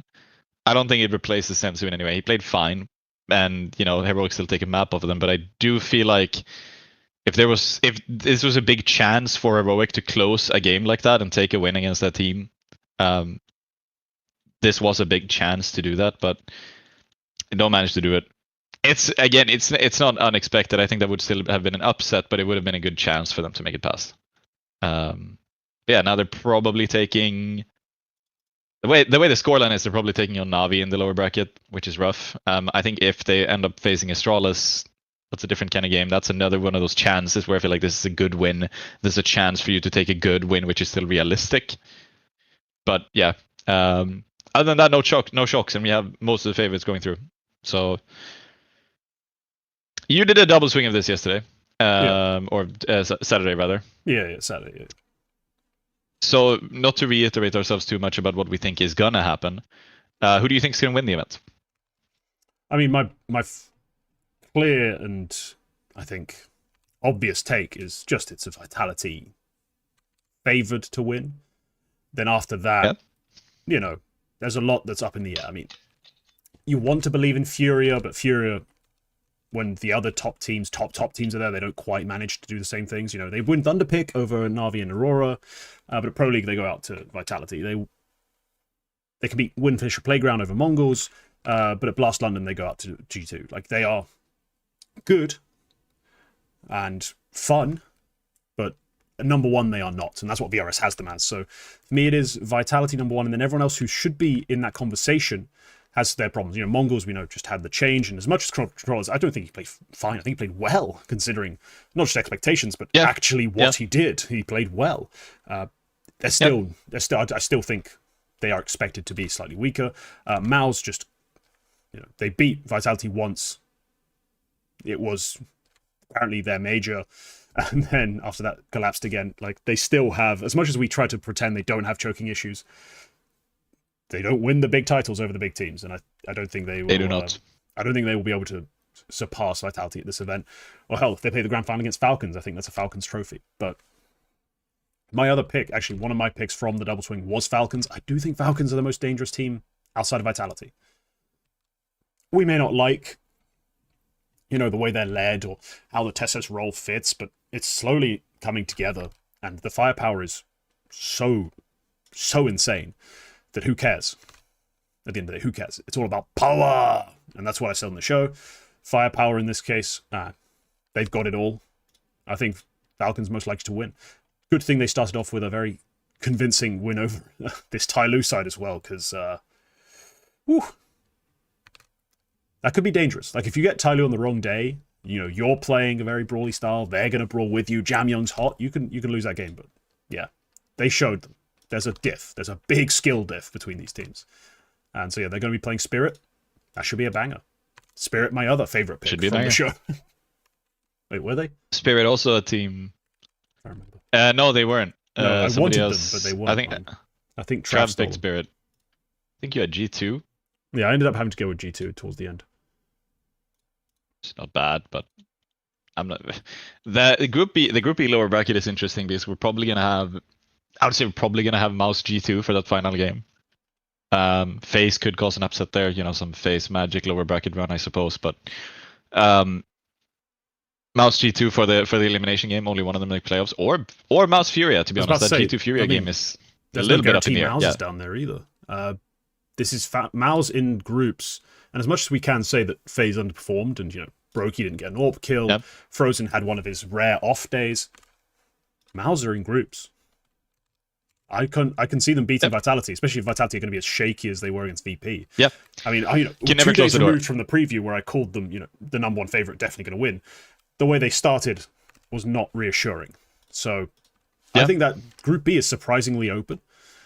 Group A, Group A, I think, is mostly interesting because either Falcons or Spirit are gonna have to fight from the lower bracket. That I think is interesting, and they're gonna make it tough. Yeah, that's gonna make it real tough because we talked about it as the easier group to make it out of, Group A.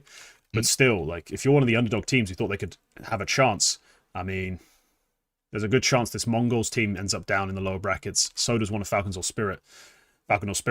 You're probably not getting through them. Like, you're probably not getting through that sort of gauntlet. It's gonna be tough.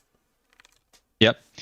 But yeah, like, you can never close the door on a mouse win against Vitality either. That's the thing with Mouse. That's the infuriating thing with Mouse, is that we sort of have to put them in a well, you don't have to put them in a top 4 position, but you have to put them up there as a team who can do it.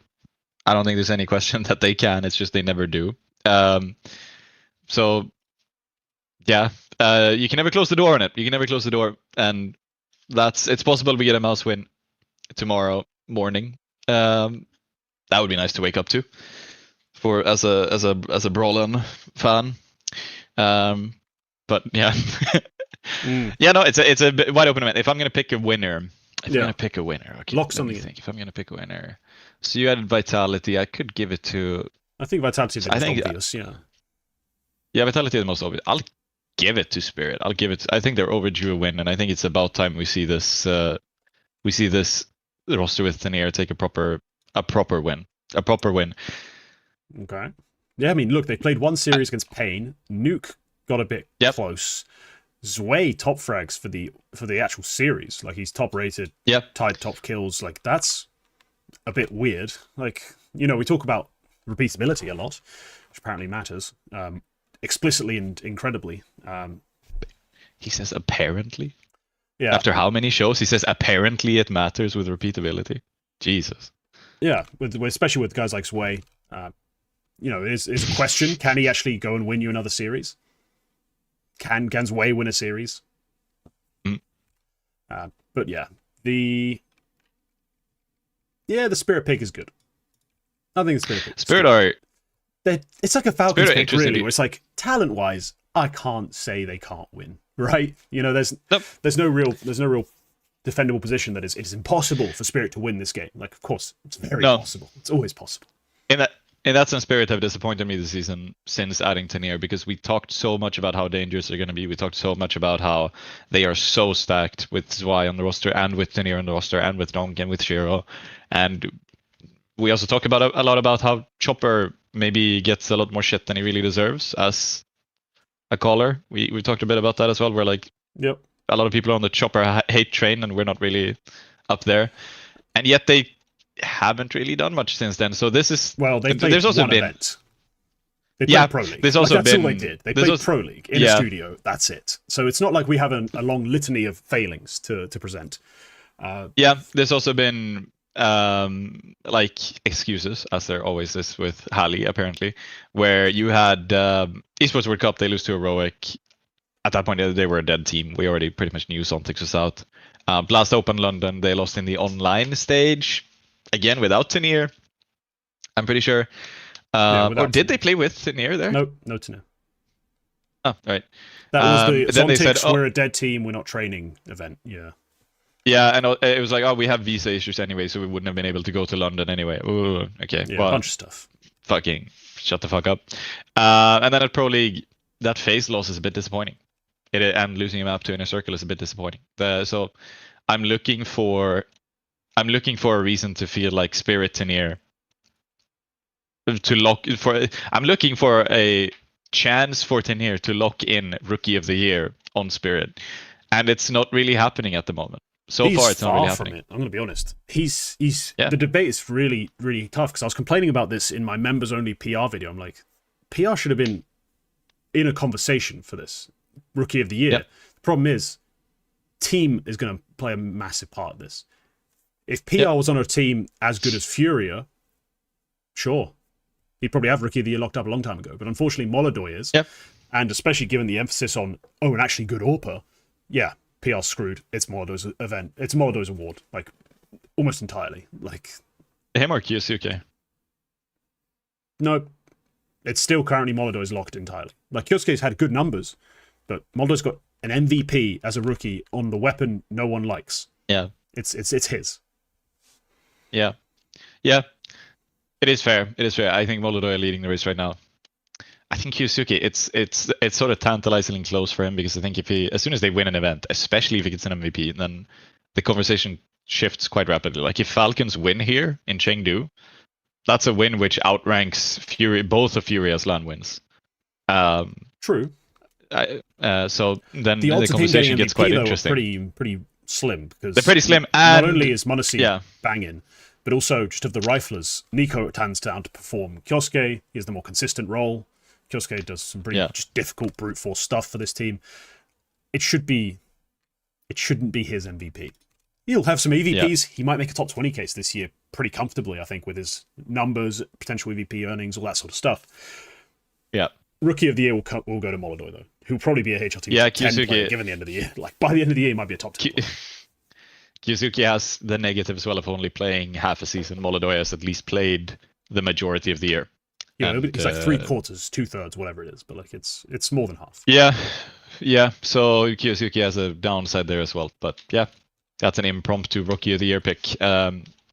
Subjectively, I would say Molodoi over Kyuzuki, bar an insane finish to the year from him, but it's probably going to be Molodoi.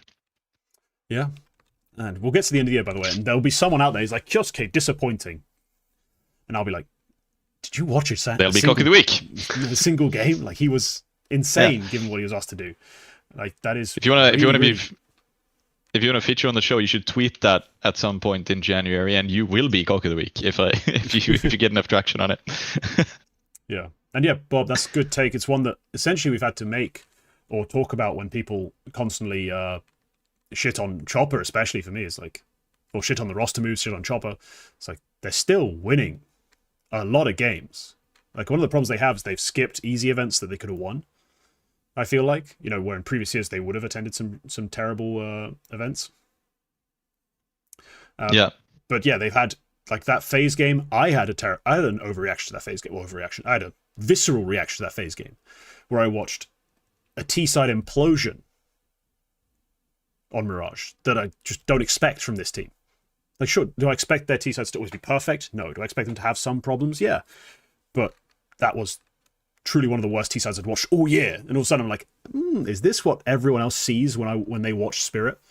And it's not true. It's not actually that. It's just, if it could be as bad as everyone makes it seem, it's that game. Yeah. It's about it. Yeah, unfortunately, we don't have that many games to talk about from IEM Chengdu. Obviously, we had the first round of games. Some standout performances, I guess. Matty's Heavy God carried through to a win against 3D Max. I think that's nice to see again. Furia took care of Lim Vision so easily, and Molodoi, 173, just keeps making that case. Not much else to note. We had 2.06 rating from Munisy. If you want to watch some freestyling, freewheeling, high fragging sort of AWPing, there you go. 46 frags in those two maps. Go watch that game back if you want to see some highlights. Let's move on. Let's get into Swedish CS, Quack. Swedish CS. Yep. What have you got for us? It is peak right now. It is absolute peak in Sweden in the month of November, because we have so much going on.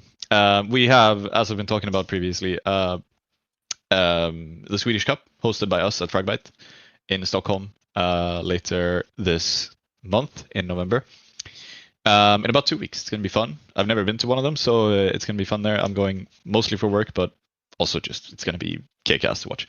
But before that, we also had a LAN event in Game Zone previously this past weekend, which I talked about at the start of the show. And we have another one, Red Bull Journey at Giveaway in this weekend.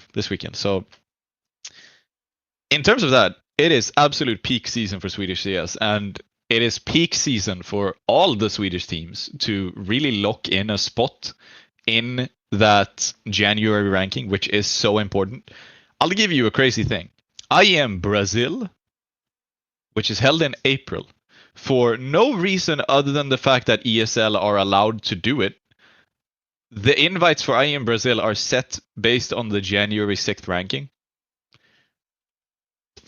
There's events held before IEM Brazil which have later invite dates, but for some reason ESL decided that the Brazilian IEM event is going to have invites based on the January 6th ranking, which is also the basis for IEM Krakow and one of the PGL events. So we have a lot of events being decided by this ranking. This is peak season for Swedish teams to get a good ranking there through Swedish lands, and we've seen exactly that. That's why Alliance went to Game Zone.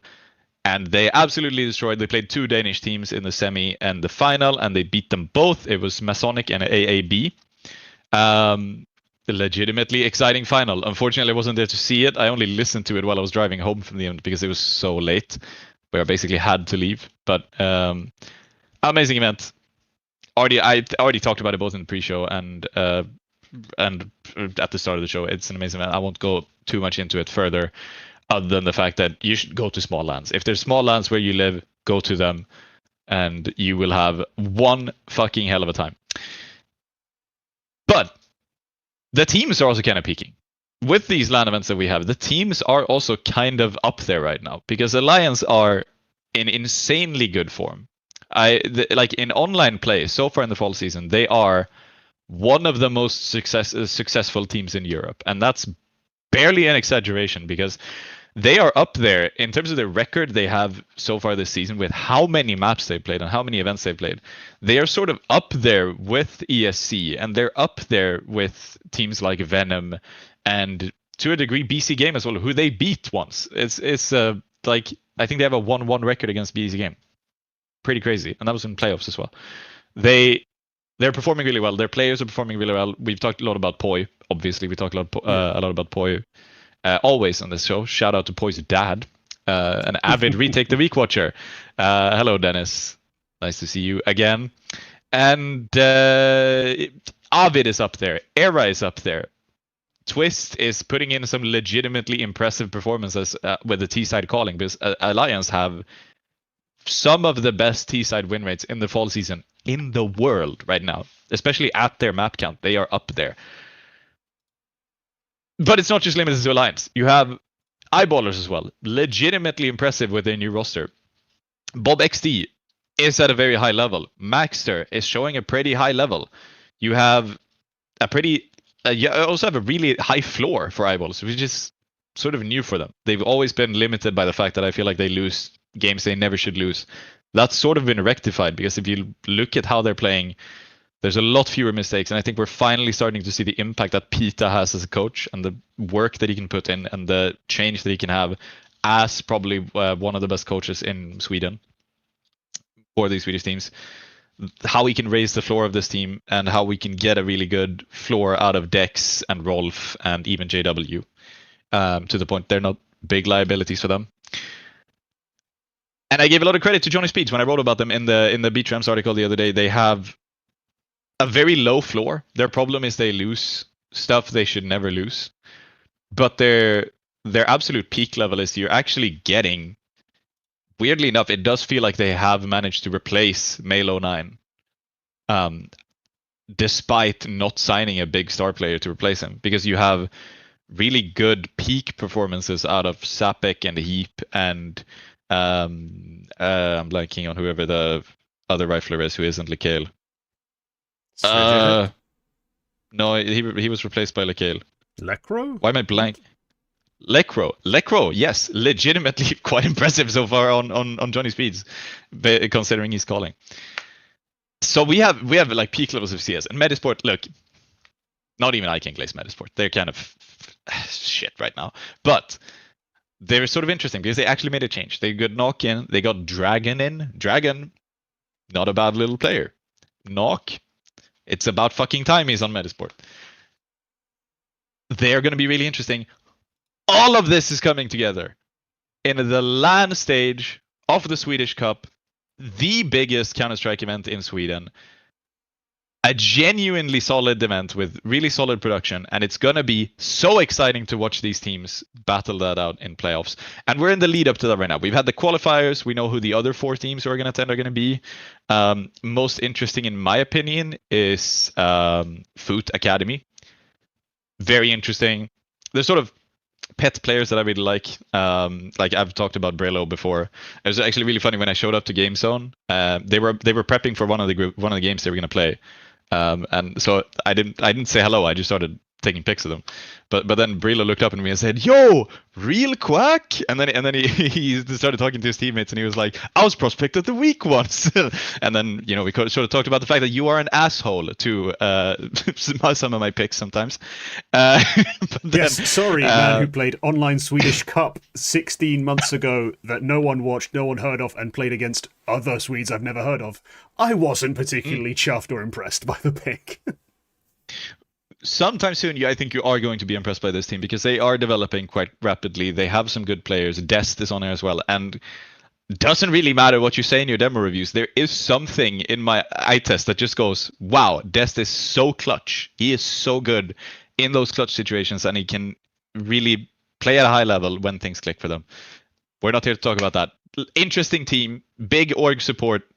They're really developing quite quickly. This was their first LAN. They're impressing me quite a lot. We have another qualified team, Lil Mix. Lil Mix is always going to be up there. They have some interesting players. Beasover, I shouted out last week as prospect pick. Legitimately interesting player. They have some experience coming in with Boden and Pleasant. That's talent which has been in the playoffs before. They can go through there again. Shout out to Quicks as well, as just the core of that team.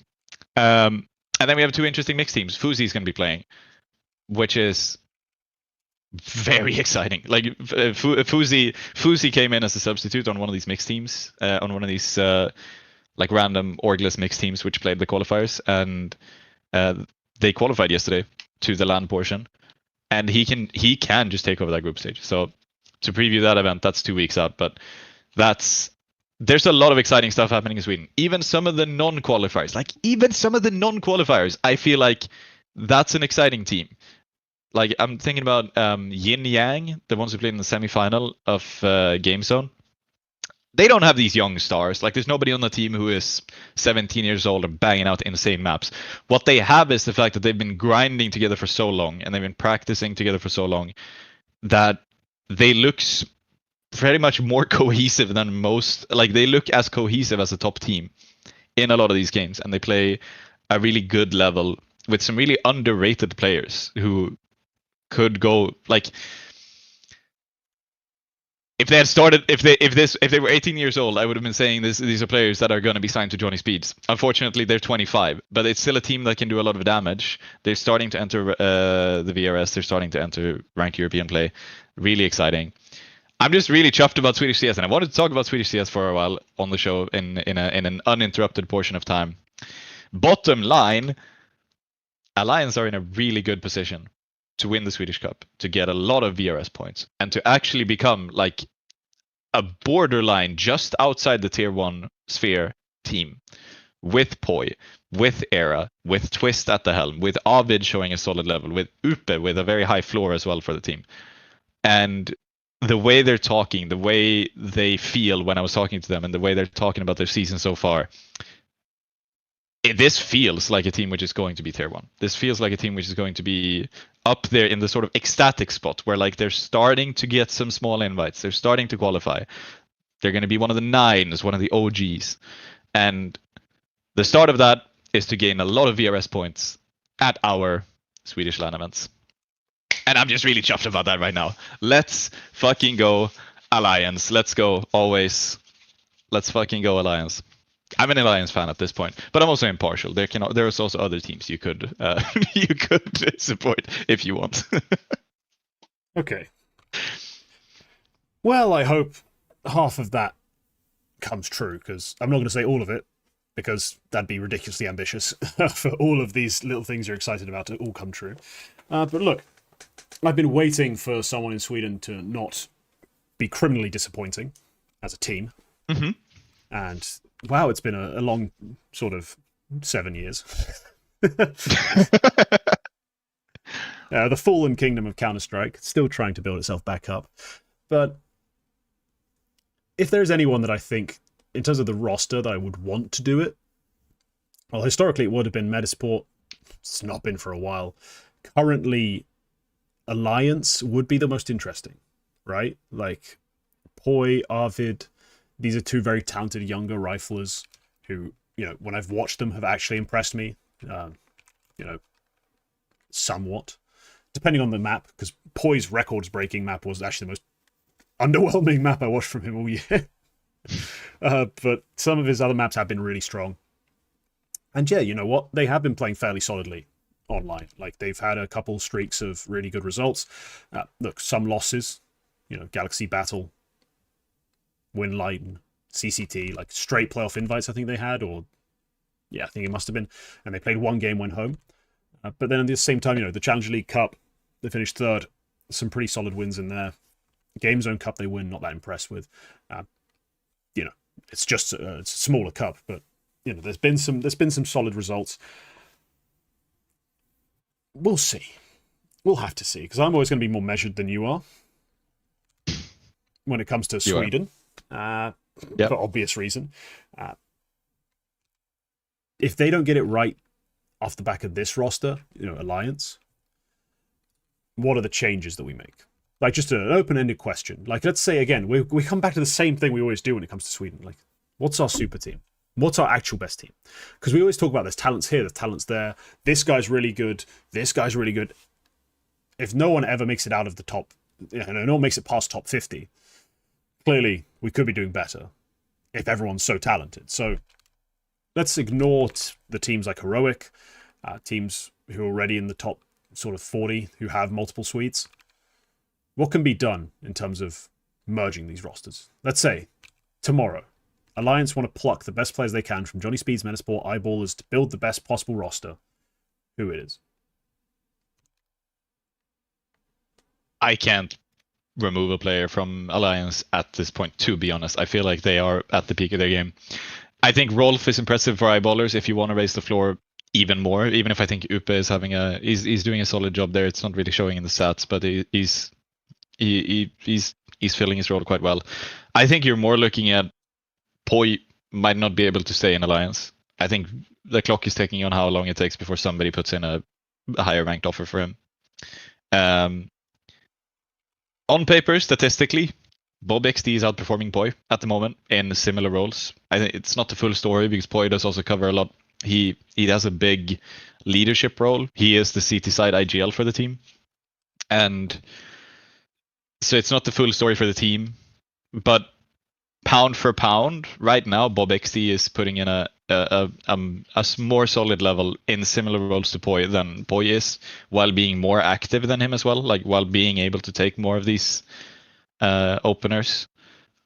Pound for pound, Bob XD is somebody I would put in a hypothetical Swedish super team, but at the moment, Era is the best opper we have.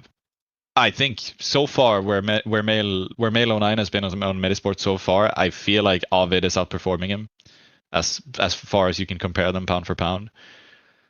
I think Twist, his T-side win rate speaks for itself leadership wise. So I mean, I could give some credit to Lecro, and Swedish players will give a lot of credit to Giacchino as well as being an amazing teammate. So yeah, okay. Jada's just posted an interesting question, which is something I'm forgetting. We have some expats as well. Fuzi, I think, beats Era. And look, if we're pulling from the international teams, I would take Youngster on Alliance. I'd probably take either Linus or CTR on a Swedish super team as well, and probably Adam B or Spook outrank. Yeah, I specifically want to ignore all those because I know all of them exist. If I ignore all of them, then I wouldn't change Alliance right now. They're also working so well as a unit, and they're on the same page so much. I feel like, so when you talk to them and when you ask them about like why is it going so well, they're very in line with what's behind their success. I wouldn't want to change them right now. They are the best. Yeah, I guess the one legit claim would be, again, the Fuzi move, but yeah, if you want to move anyone, you don't want to move anyone. That's fine. But yeah, look, Sweden is in a much stronger place than it was, like, let's say 2 years ago, or even a year and a half ago, really, because you've got, again, a lot of the talent that we talked about a year and a half, 2 years ago, that we always complained was being wasted. We always talked about Spook not finding the right team, Adam B, this Metasport project, like the disaster it became, like, all these players have ended up in decent areas, like decent places. Like, obviously better than they would be in Swedish teams. So it's good for them. But it also means, we've got like these guys in top 20. You could maybe top 20 to top 30. Maybe you can make a team out of them. And then you've got these players down here, sub 50. Where you're like, there's more talent here. The replacements are coming. Poi is coming. Arvid's actually making some strides. Bob XD actually having one of his better periods. Like he's been up and down. Like different times it's been recommended to me, different times he hasn't. I've seen also his game, like his ratings across different sort of rosters fluctuate. And at times it's not been entirely his fault because he has been a part of some of the more disastrous Eyeballers eras, I feel like. But right now, looking pretty strong. So yeah, Swedish CS is building back up to something. We don't have a truly top Swedish team. I don't think we can say we're too far from one. Like, I'd say like we could build a top 15 Swedish team, like a team that's in that sort of 15th spot in the world sort of battle that about 10 teams are in. I feel like there's a team that could be made there with those guys who are in the top 20. You know, we've talked about it before with what you do, like you'd bring Susp and Fuzi into Heroic and there you go, it's done. Pretty much done, just that simply. So, you know, things are getting better. We've not obviously returned to peak Sweden. That was, what, 5 majors? A decade ago. Four majors combined, like, yeah. 4 majors combined, yeah, multiple eras. 4 Swedish majors. 30-odd big event wins. Like, fuck knows how many of them, like, in a row. Like, it was, yeah, a very different era. But maybe we can return to at least competence. Yeah. Maybe multiple full Swedish squads at a major. Who knows? Yes. But not this upcoming one, obviously. As we Obviously know, not. we have 4 Swedish players out of 160. But yeah, it's like we're rebuilding. And I feel like in a sense where the fallen kingdom of Counter-Strike, you know, there's several of those who are not at all where they used to be. France is one of them. I mean, France is one, but at the same time, like, when I talk about France, it's like France had a good run in Source, and then early Go had enough players to make something viable. Yep. It's not like Sweden, who were like the day one of CS winning majors. You know what I mean? Like, yeah, that is the Counter-Strike nation for like 20 years. There will come a time when we have players like Jackson, Amanek actually have tier 2 projects which work out in a way similar to how the Swedish tier 2 projects have worked out now, I think. When we have players like them who can find the talent, who can, you know, start building up that. I guess 3D Max to a degree are that, if you want to frame it like that. But there's other fallen kingdoms as well. Polish CS is also in a similar spot. We have several decent tier 2 Polish squads right now with some interesting players. Ask some Twitter users, and none of it is legitimate. But I'm not one of those Twitter users. But yeah, the rebuild has come along quite nicely, and we have good actors here in terms of the orgs, in terms of the tournament organizers, and in terms of all that. And we have a good player base with skilled players who can fill a good job in the scene and on these teams to play at a legitimately high level, and that's exciting. That's really exciting to me, and it's a lot different to where we were when we started this show about 2 years ago. Yeah. So yeah. I remember we used to the talks of Swedish CS were like, wow, everyone's really bad. Yeah, it was, and that was miserable. But let's move on to someone requested an EPICLAN recap. I'm going to quickly do that. I've got an improvised little lower third for it as well. So goodbye Sweden, hello EPICLAN. Look at that EPICLAN recap. EPICLAN was surprisingly like present on my feed and in my on my attention span. Like, I just noticed it way more than I thought I would. Honestly, the teams in attendance, not particularly impressive, right? Not particularly impressive. I think I'm going to be fully genuine. I think this is the first time an Italian majority team has won prize money in CSGO history. Yeah. I've never seen it. Glitch Tech showing up with 3 Italians, Jay the Red and Dragonstar. You know, who are any of these people? But at the same time, just the flag we don't usually get to see. They did go, in terms of the HLTV covered section, which is the top 6, they did go straight out. But the fact they made it there is alarming. You know, like, this is not normally. But yeah, Phantom taking a surprise early loss, seeing as they're one of the only VRS ranked teams here. 2 Prestige, going straight down to the lower semis. They did get a win over 8 Sins, UK representatives, with Tadpole, with Dobbo. But then were eliminated by Nemesis, Thomas's team, with Nexus, with Notes. So we've talked about their roster moves a few times on this show. Talked about, you know, considering the size of the team and the caliber of player they already had, pretty insane. Pretty solid moves they made to get Nexus and Note and guys like that. they end up running the gauntlet. Min late knocked Prestige down to that lower consolidation final. But Nemesis win and played Min late in the final and win 2-0. Min late being a French roster, almost. It's Amanek, it's SBT, but then it's 3 Poles, which was just the most random thing to me. Because Amanek, historically his projects in Tier 2 have been more French. So when I saw this one went Polish, I was a bit surprised, but here they are, doing surprisingly well. Considering, again, they come into this game not VRS ranked, 195th in HLTV, but make the grand final just to lose to Nemesis and Note, who had a pretty successful event. I think that's what the biggest conclusion for me from EPICLAN is Nemesis have done a decent job of assembling a tidy roster for very little budget. Like, they don't have a huge budget. They have a variety of teams who aren't very expensive across the CS landscape. Like, they have an SEA team, they have some other weird teams. They have an FE team for a bit. But this one, actually quite impressive. This Tane kid, this Polish guy, shockingly clutch. Did not expect him to be a as significant part of their win condition. But yeah, big event from Note. One of the key signings we talked about could be interesting. And they take the title. So yeah, that's EPICLAN. Yeah. What does the VRS cool look like after this? Like, not much. I think VRS Nemesis ranked. gained. Yeah. Nemesis got the VRS rank. Phantom went up a couple of spots because they just got a LAN win. That's worth like 50 points flat out. And some prize money is worth a little bit extra. Min late also got the VRS rank. They didn't have one before. Yeah. Yeah, so Nemesis, 103rd in the world now. So they were 195th on HLTV entering this event.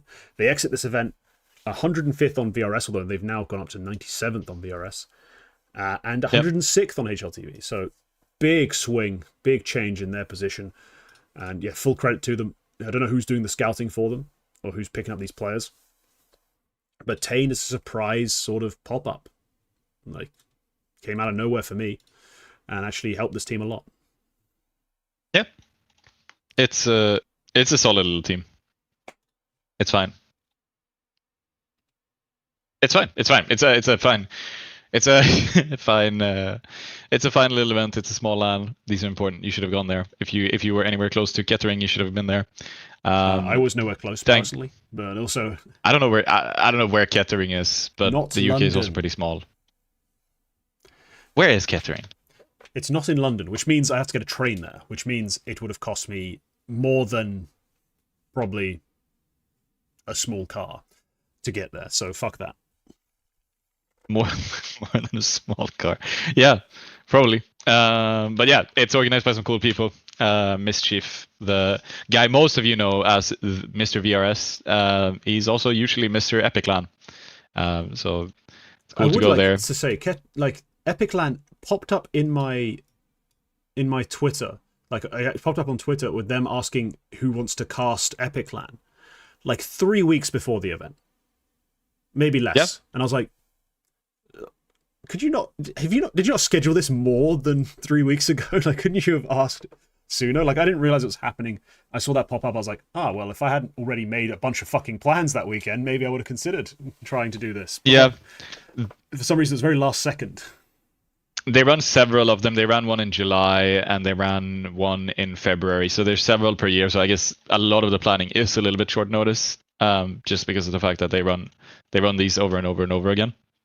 Yeah. But it's a cool little event. It's sort of it's in a way it's almost the European equivalent of Fragadelphia, I feel like, where it's similar sentiments from like the community in terms of like the NACS, UKCS,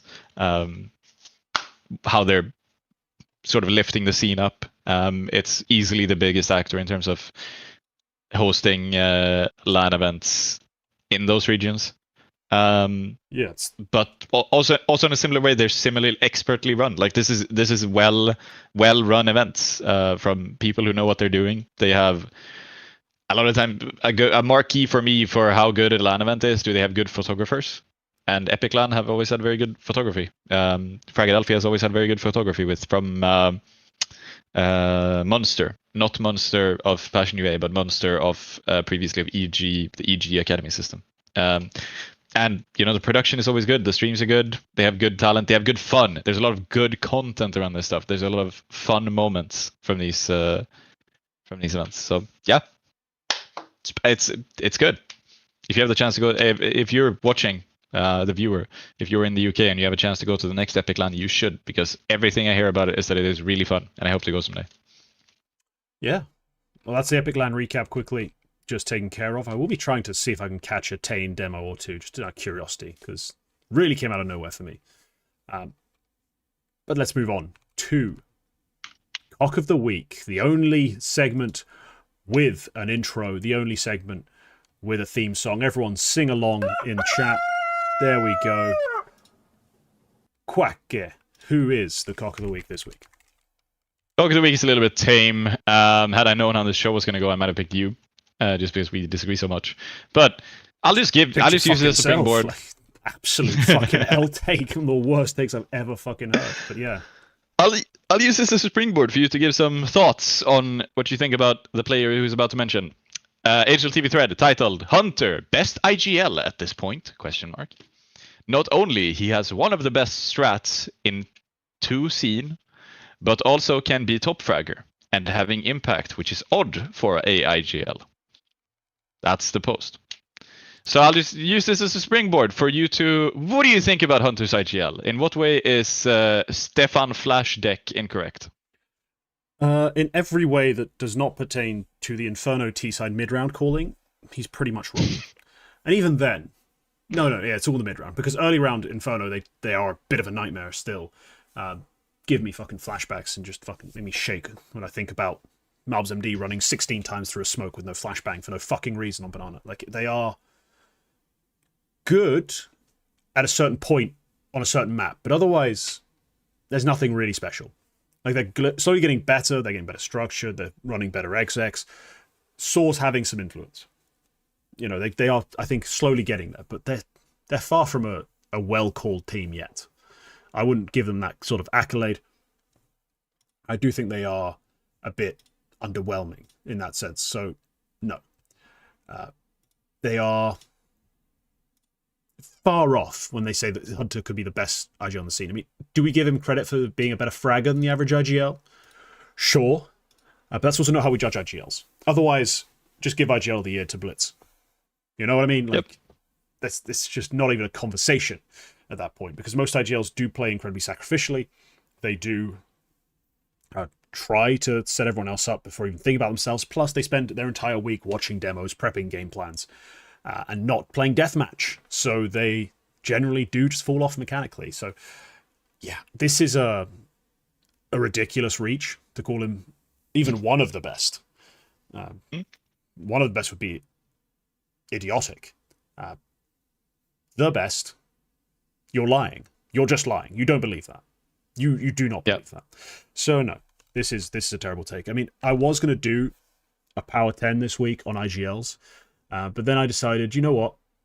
Not going to do it this week, just because Quack seems to be in a particularly unreasonable mood when it comes to what an IGL does and how he should be judged. But let's put it this way. Hunter was not in the top 10 and was not even a consideration. He wasn't even thought of. Like, I had no reason to believe, or no reason to give Hunter that kind of credit to be one of the 10 best IGLs in the world. Yep. That's pretty much it. There's not much more to add. It's a pretty terrible take. It doesn't take long to pick it apart. Terrible take and a tame cock. I'll give you 2 honorable mentions. First of all, just very quickly, the funniest headline Fragbite has ever run earlier today. Watch how Rez gets fucked by a chicken. That's the actual headline. So that is a legitimate cock of the week, that chicken. But the next up, as just this could have been a small site.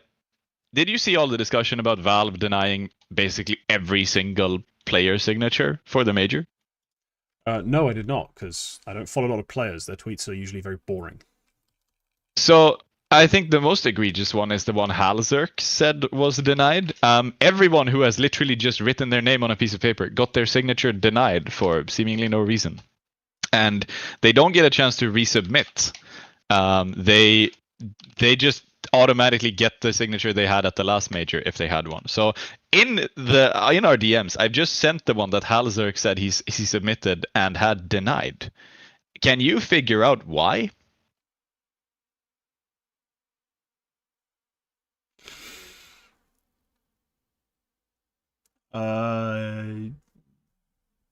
It's not cursive.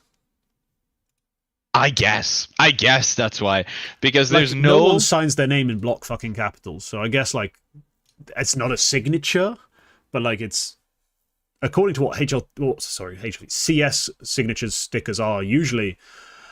What's wrong with this? Like aren't the conditions and criteria that it should be hand drawn, repeatable?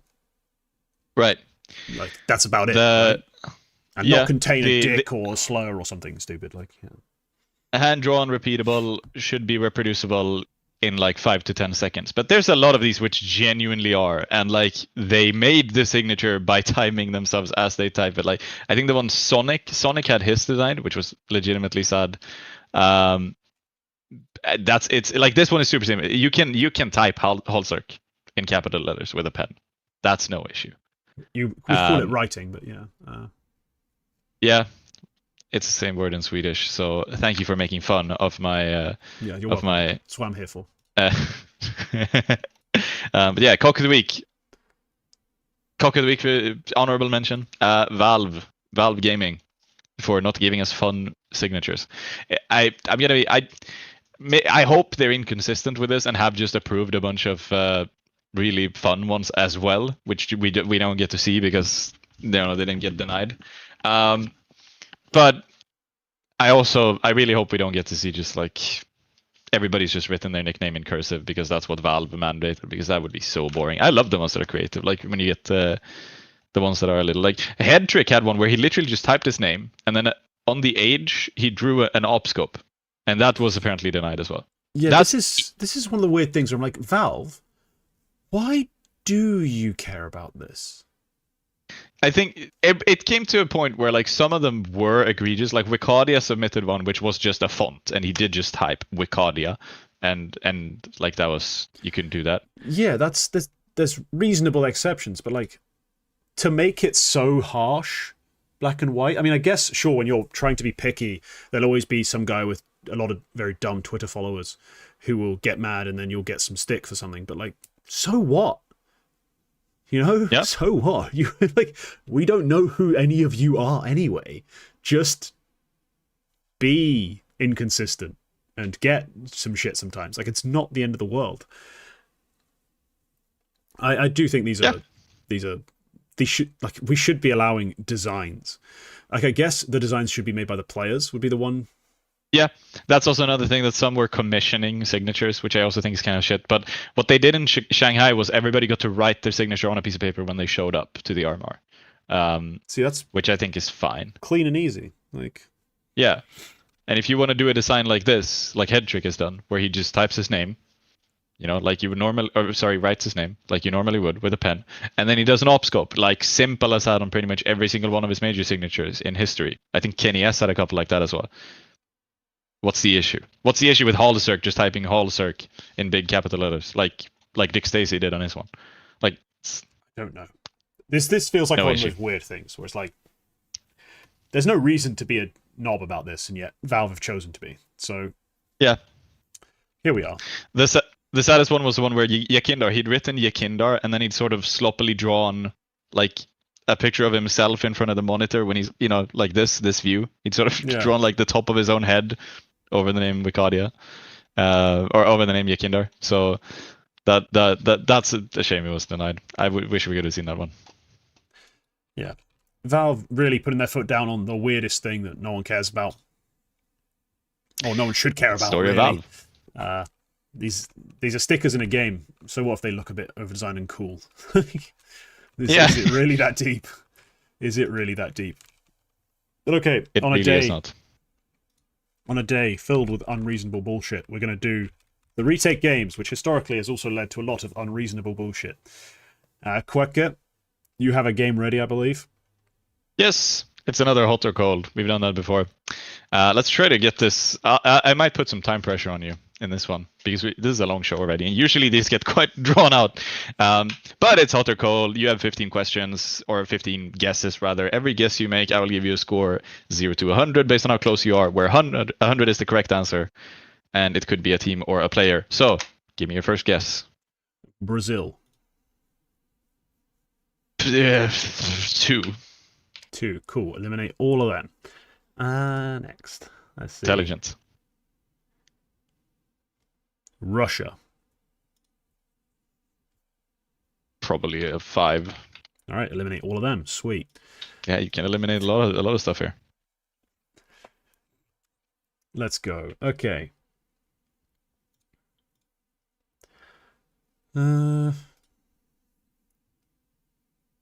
Orp.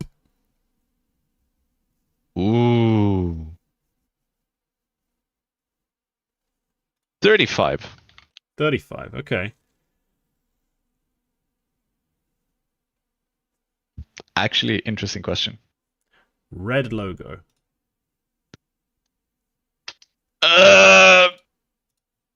Sorry, I just gave birth. Well,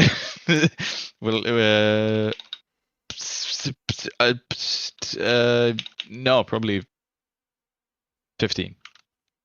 Okay, can eliminate most of them. Yeah. Good, we're getting somewhere. We're getting somewhere.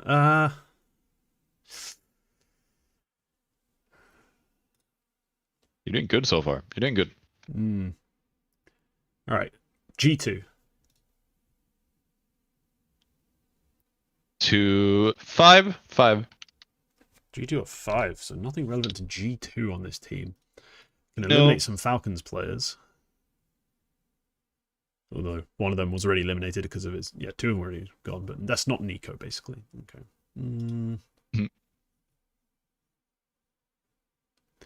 Okay. Top 20 HLTV. Let me see. Ranking or the list? Oh, ranking. World ranking. World ranking. 30 again. 30. But, yeah, 30. Okay.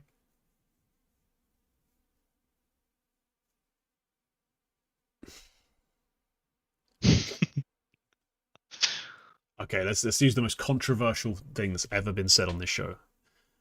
2025 LAN victory. You've had that before.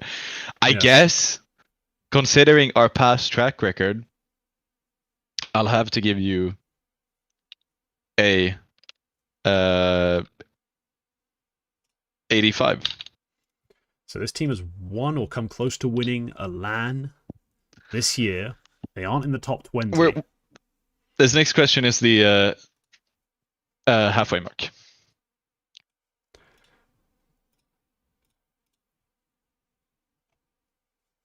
Fnatic? That's a guess? Fnatic, yeah. Yeah, it's like a 75. Fnatic's a 75. We are Fnatic adjacent. See that we are a Fnatic player. Feels 75 would be a bit weak for. Honestly, not been there very long. Or we are... See, the problem is the Fnatic players, the ones who are recent, are all Ukrainian. And Russia got a 5. And those two have been interlinked in Counter-Strike history. Like, joined to the hip until about 3 years ago. So it feels like that would be a bit of a weird choice to have it that low. Maybe playing the politics card, but still.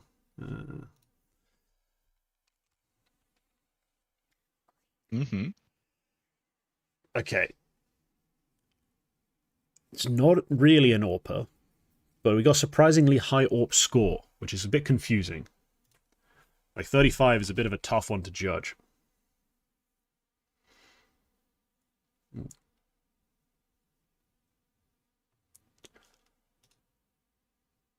It's not gonna be Burmalov. Not Burmalov. Who else is a previous Fnatic AWPer? But who doesn't AWP anymore? It'd be a really strange sort of... We don't AWP anymore.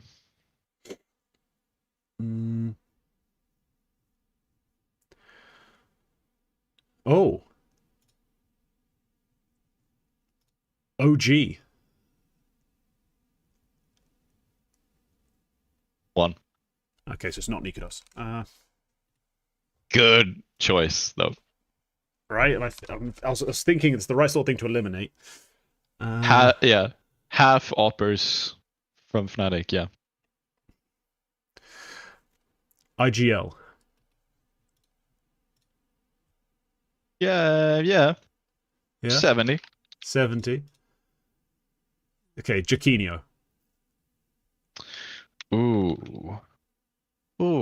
I think that's probably a 50, I think. You're going down. Damn, how the fuck? Yep. Formerly a Fnatic. I mean, I guess it was a bit long ago that he was on Fnatic, I guess. If I had to tell me I'm wrong for some reason. Jesus, this is tough because I can't think of anyone else. Like Afro never rifled, like as a full-time rifler, really. Nork isn't a full-time rifler anywhere. Jambo's just an AWPer, so why he'd be so meh.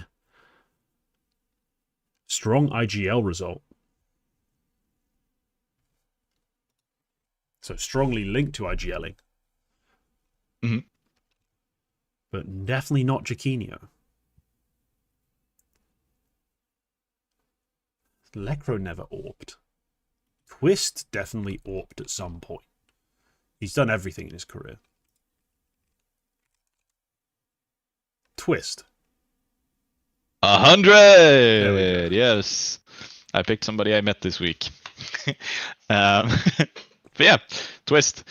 2 for Brazil, because I assume he's played some event in Brazil at some point. Same thing with Russia. I don't think he ever had like a Russian teammate. I don't think Finest ever, or X-Finest or whatever, I don't think they ever played with somebody like that. Op 35, I think that's accurate. He did opt for periods on NIP, for periods on Fnatic, but not always. Like he's very much been a little bit 50-50. Yeah, he was just historically, it was like just a talent, and back then a talent just got to AWP sometimes. Yeah. Red logo, he's played for Red Reserve. He's played for teams like that, LGB, so he gets a 15 on Red logo. G2, I put a 5 because I seem to recall that he was linked to like the G2 phase roster around the 2015. Like there's talk about about players from that time will talk about, oh, we wanted to sign Twist, or we wanted to whatever, because he was just a talent at that point. 2025 LAN victory, 85. They won one this weekend, but I gave it an 85 because it's like you are apparently very much black and white about what is a LAN and what isn't. Is Game Zone equivalent to winning Cologne? No. That's why I gave it an 85 and not 100. But this time, no one asked it to be Cologne. No one said prestige LAN. No one asked about the relative quality of the LAN. It's just, did they win? I answered the questions with a gradient. I have to give it some nuance. I can't just give it a 99 because yes, they won something. You can do it based on how many they win, maybe, if you wanted to be a dickhead about it, but still. Fnatic 75. He's played there twice. OG. I gave it a 1 because I couldn't think of a single teammate of his even who has ever played for OG. IGL 70, he's IGLing right now, but it's not a role he's historically done that much. Jaquinho, he didn't play with Jaquinho on Fnatic, and he's never been on Medisport. He's played against him a lot, though, recently, especially. And then you picked Twist. I can't remember what number 6 was, but I gave it a 30. I can't remember what that was. Because originally I just blanked out and wrote Twist in my notes. So was that the AWP question? No, AWP, I gave it 35. I completely forgot. But that was a 30 anyway. Oh, it's top 20. Like HLTV top 20. Top ranking. 20, yeah, 30. That's solid. He's outside it now, but he has been inside it for a large part of his career. Yep. Probably about 30%. Yeah. Today's gradient was reasonable. Let's get on to the Eternal Shuffle. Yeah, the meat and potatoes of the show. Yeah. What's happened now? There's always something changing. Now, of course, some of it we've probably already touched on, but a lot of it I'm sure we haven't. Quacke, what's up next? The first one is interesting. Big news item this week. 100 Thieves have reportedly signed Twist. Fuck, he's on my mind now. They've reportedly signed Rain on the condition that they also pick up a big ranked core. I think part of the report was that Rain has a contract, that contract is only valid if they manage to pick up a higher ranked core. So he's sort of covered both bases there. So yeah, 100 Thieves, they've teased about re-entering CS, and I've seen people be like, "Oh, come on, just fucking stop! You're getting a lot of fucking engagement from teasing about entering CS, but they don't. You never do." So, but apparently they actually are at this point, and they've supposedly signed Rain, which is a move you can't really grade, I suppose. If you're building a new CS squad, what grade does Rain get as a first signing? Is he my IGL? That's my first question. Has that been part of the report? We don't know. He said in an interview previously that he was open to IGLing, which some people have taken to say he wants to IGL. Some people have taken to say he would prefer not to IGL, but he could. So, the report didn't say anything about it because the report didn't say anything about who they're signing. Yeah. I'll get to who is linked there later on. Yeah, exactly. Like if we talk, it depends on a lot of things, but basically, if I have a core that is currently, let's say, 15th to 20th, and I sign like the talented players of that roster, or like two talents that I'm interested in and an IGL, plus I give them Rain as a very veteran, like stoic player, like I can see that being a definite win. Like I think that's a very valuable addition for Rain. If I'm signing a core that's kind of meh and Rain's supposed to carry them, like I said, I got 3 of the worst players on a team, and Rain's supposed to be one of the better players, and I'm in the same sort of zone, I think it's a bit shit. So it all depends. Like if I'm trying to rebuild from nada, like a sort of like a Scandi team that's like currently 50th based on the core I acquire, Rain being one of my better players is fine. You know, there's a bunch of different caveats, and depending on who we actually link them to. But generally, I think this is fine. Like he shouldn't be on a top 10 trying to win events team currently, at least not in the roles he's had. But if he's an IGL or the hard support of a team, I don't think that's a problem at all. So, Rain, 100 Thieves, I think is a good pickup. But let's get into who they were linked with. The big one, we've already talked about it in DMs, is Gamer Legion, right? That's the biggest. Yes. The biggest name for me, at least, that I've seen. They got linked. Overdrive said that they had priority in Gamer Legion players, but then Gamer Legion CEO went out and said, yes, they did talk to 100 Thieves when 100 Thieves were starting to re-enter CS and starting to talk about it. They never discussed selling players, and they have no intention to sell players. And to be honest, buying a core out of Gamer Legion is such a big move that would probably put Gamer Legion out of CS entirely. I don't really see a core which is prime for the taking for them right now. Like there's no, in the same way Heroic could pick up Sangal's core and build a solid team out of it. I don't see anything like that happening right now. There's ways to do it. I think there's a couple of interesting Polish cores that you could go for and make a top 30 team, but right now Gamer Legion is solidly into the top 20, have been for most of the year.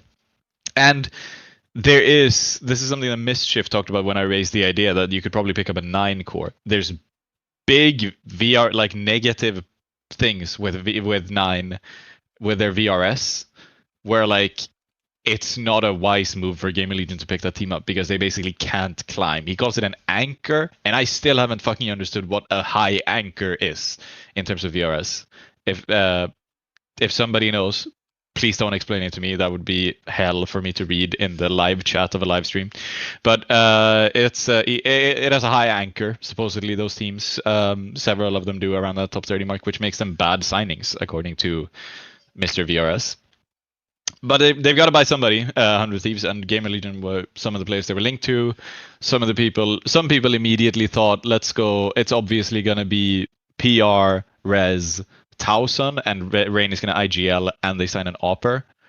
So some other people like me felt that Rain IGLing was a bit weird. Why don't you just pick ZTR instead? And some other people also like me felt that PR might get bought by somebody else, and then you're picking up ZTR, Towson, and Res, which is also fine. It's a fine core. Anyway, we don't know anything about that. Gamer Legion, I don't even think it's really worth discussing as far as the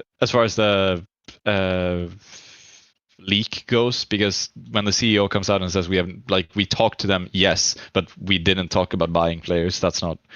It could still happen, but I don't think it's super realistic. something I do think is realistic is something else I heard from a different person, which is that maybe Nikodos is coming here as the Opper. What do you think about that? Rain and Nikodos, if that's the start of your roster, put them somewhere in the VRS top 30. Is that a good 100 Thieves team?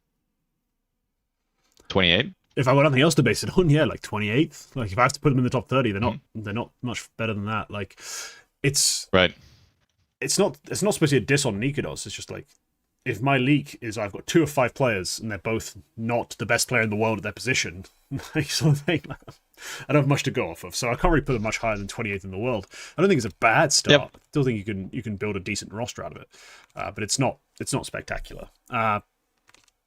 See, the thing is with the Gamer Legion stuff, I would be Team ZTR, especially if I am Gamer Legion.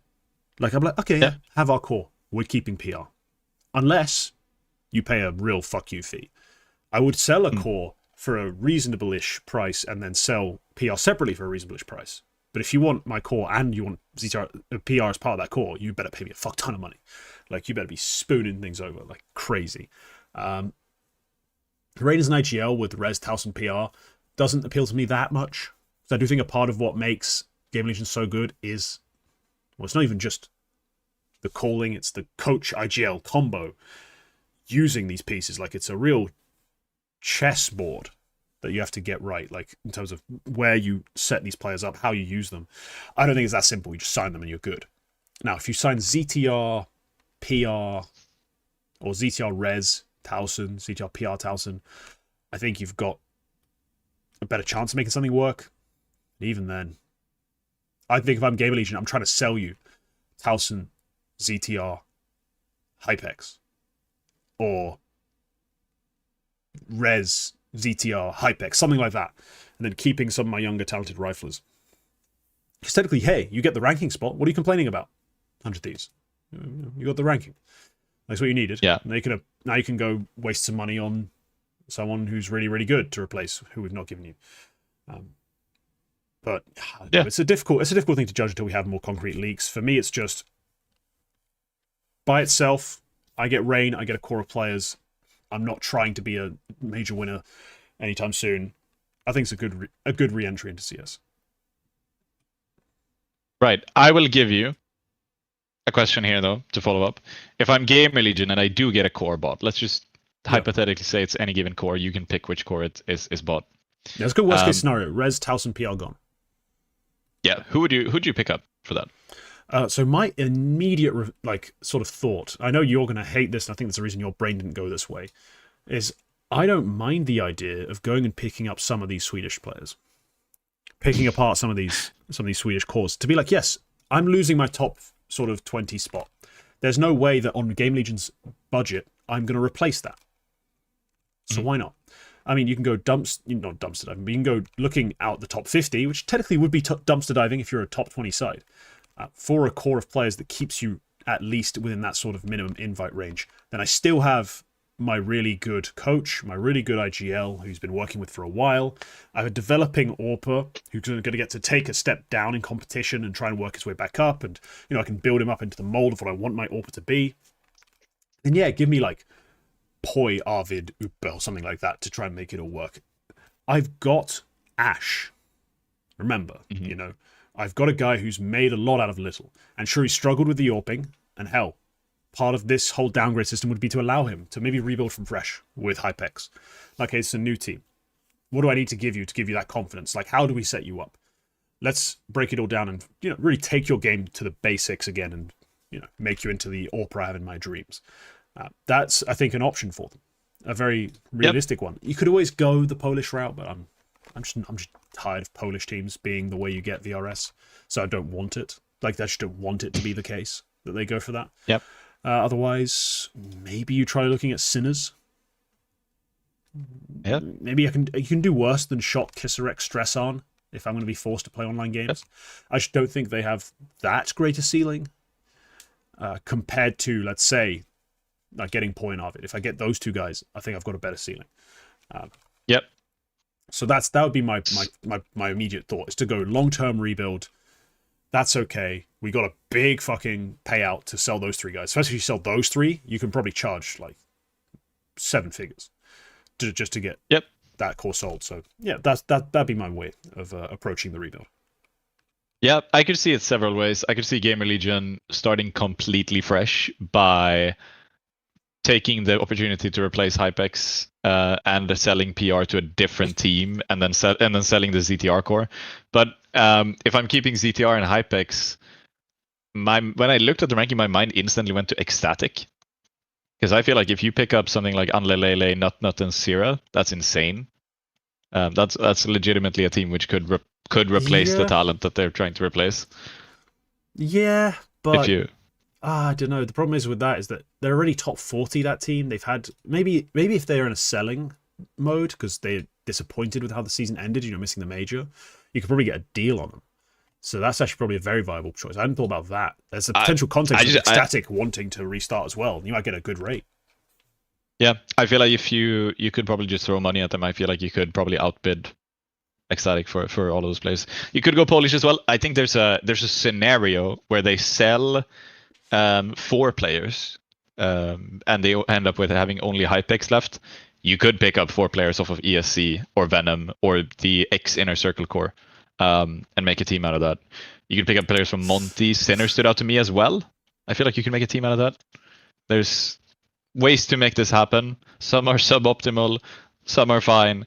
But again, I don't really think it's super realistic that we're getting GL, like the GL are selling a core. It's such a... No, I think it's realistic too.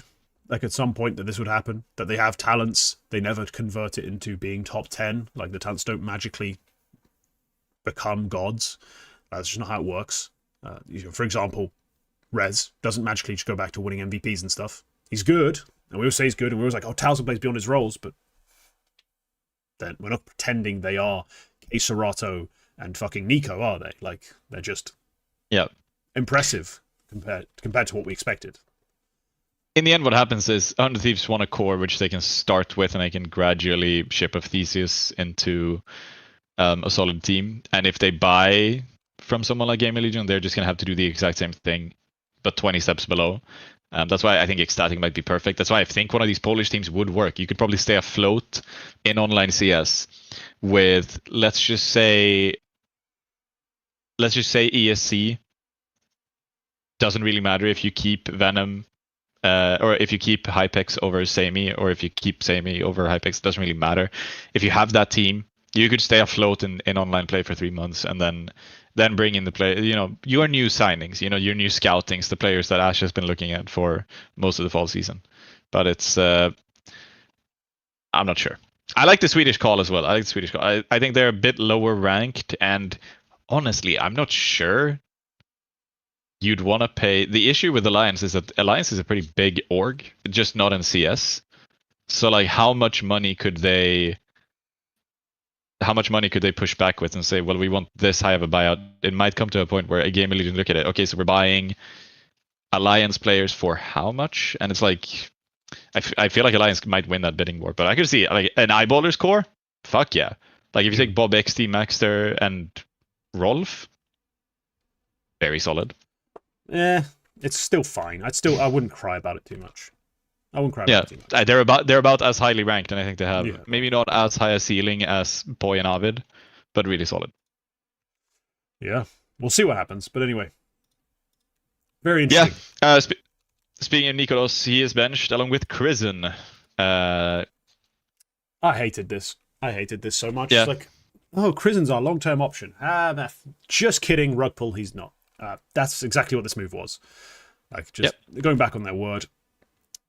Hopefully, Krizen gets picked up by someone pretty quickly, and because he's really promising young IGL. Like he's a teenager still, and it feels kind of weird that OG wouldn't want to stick with him. So, hey, Danish teams that are out there, you've got an IGL and Norpa here, who have done more than most of you ever will. Give it a shot. Probably end up being better than what's currently going on. I mean, in terms of, actually, I talk about Danish teams.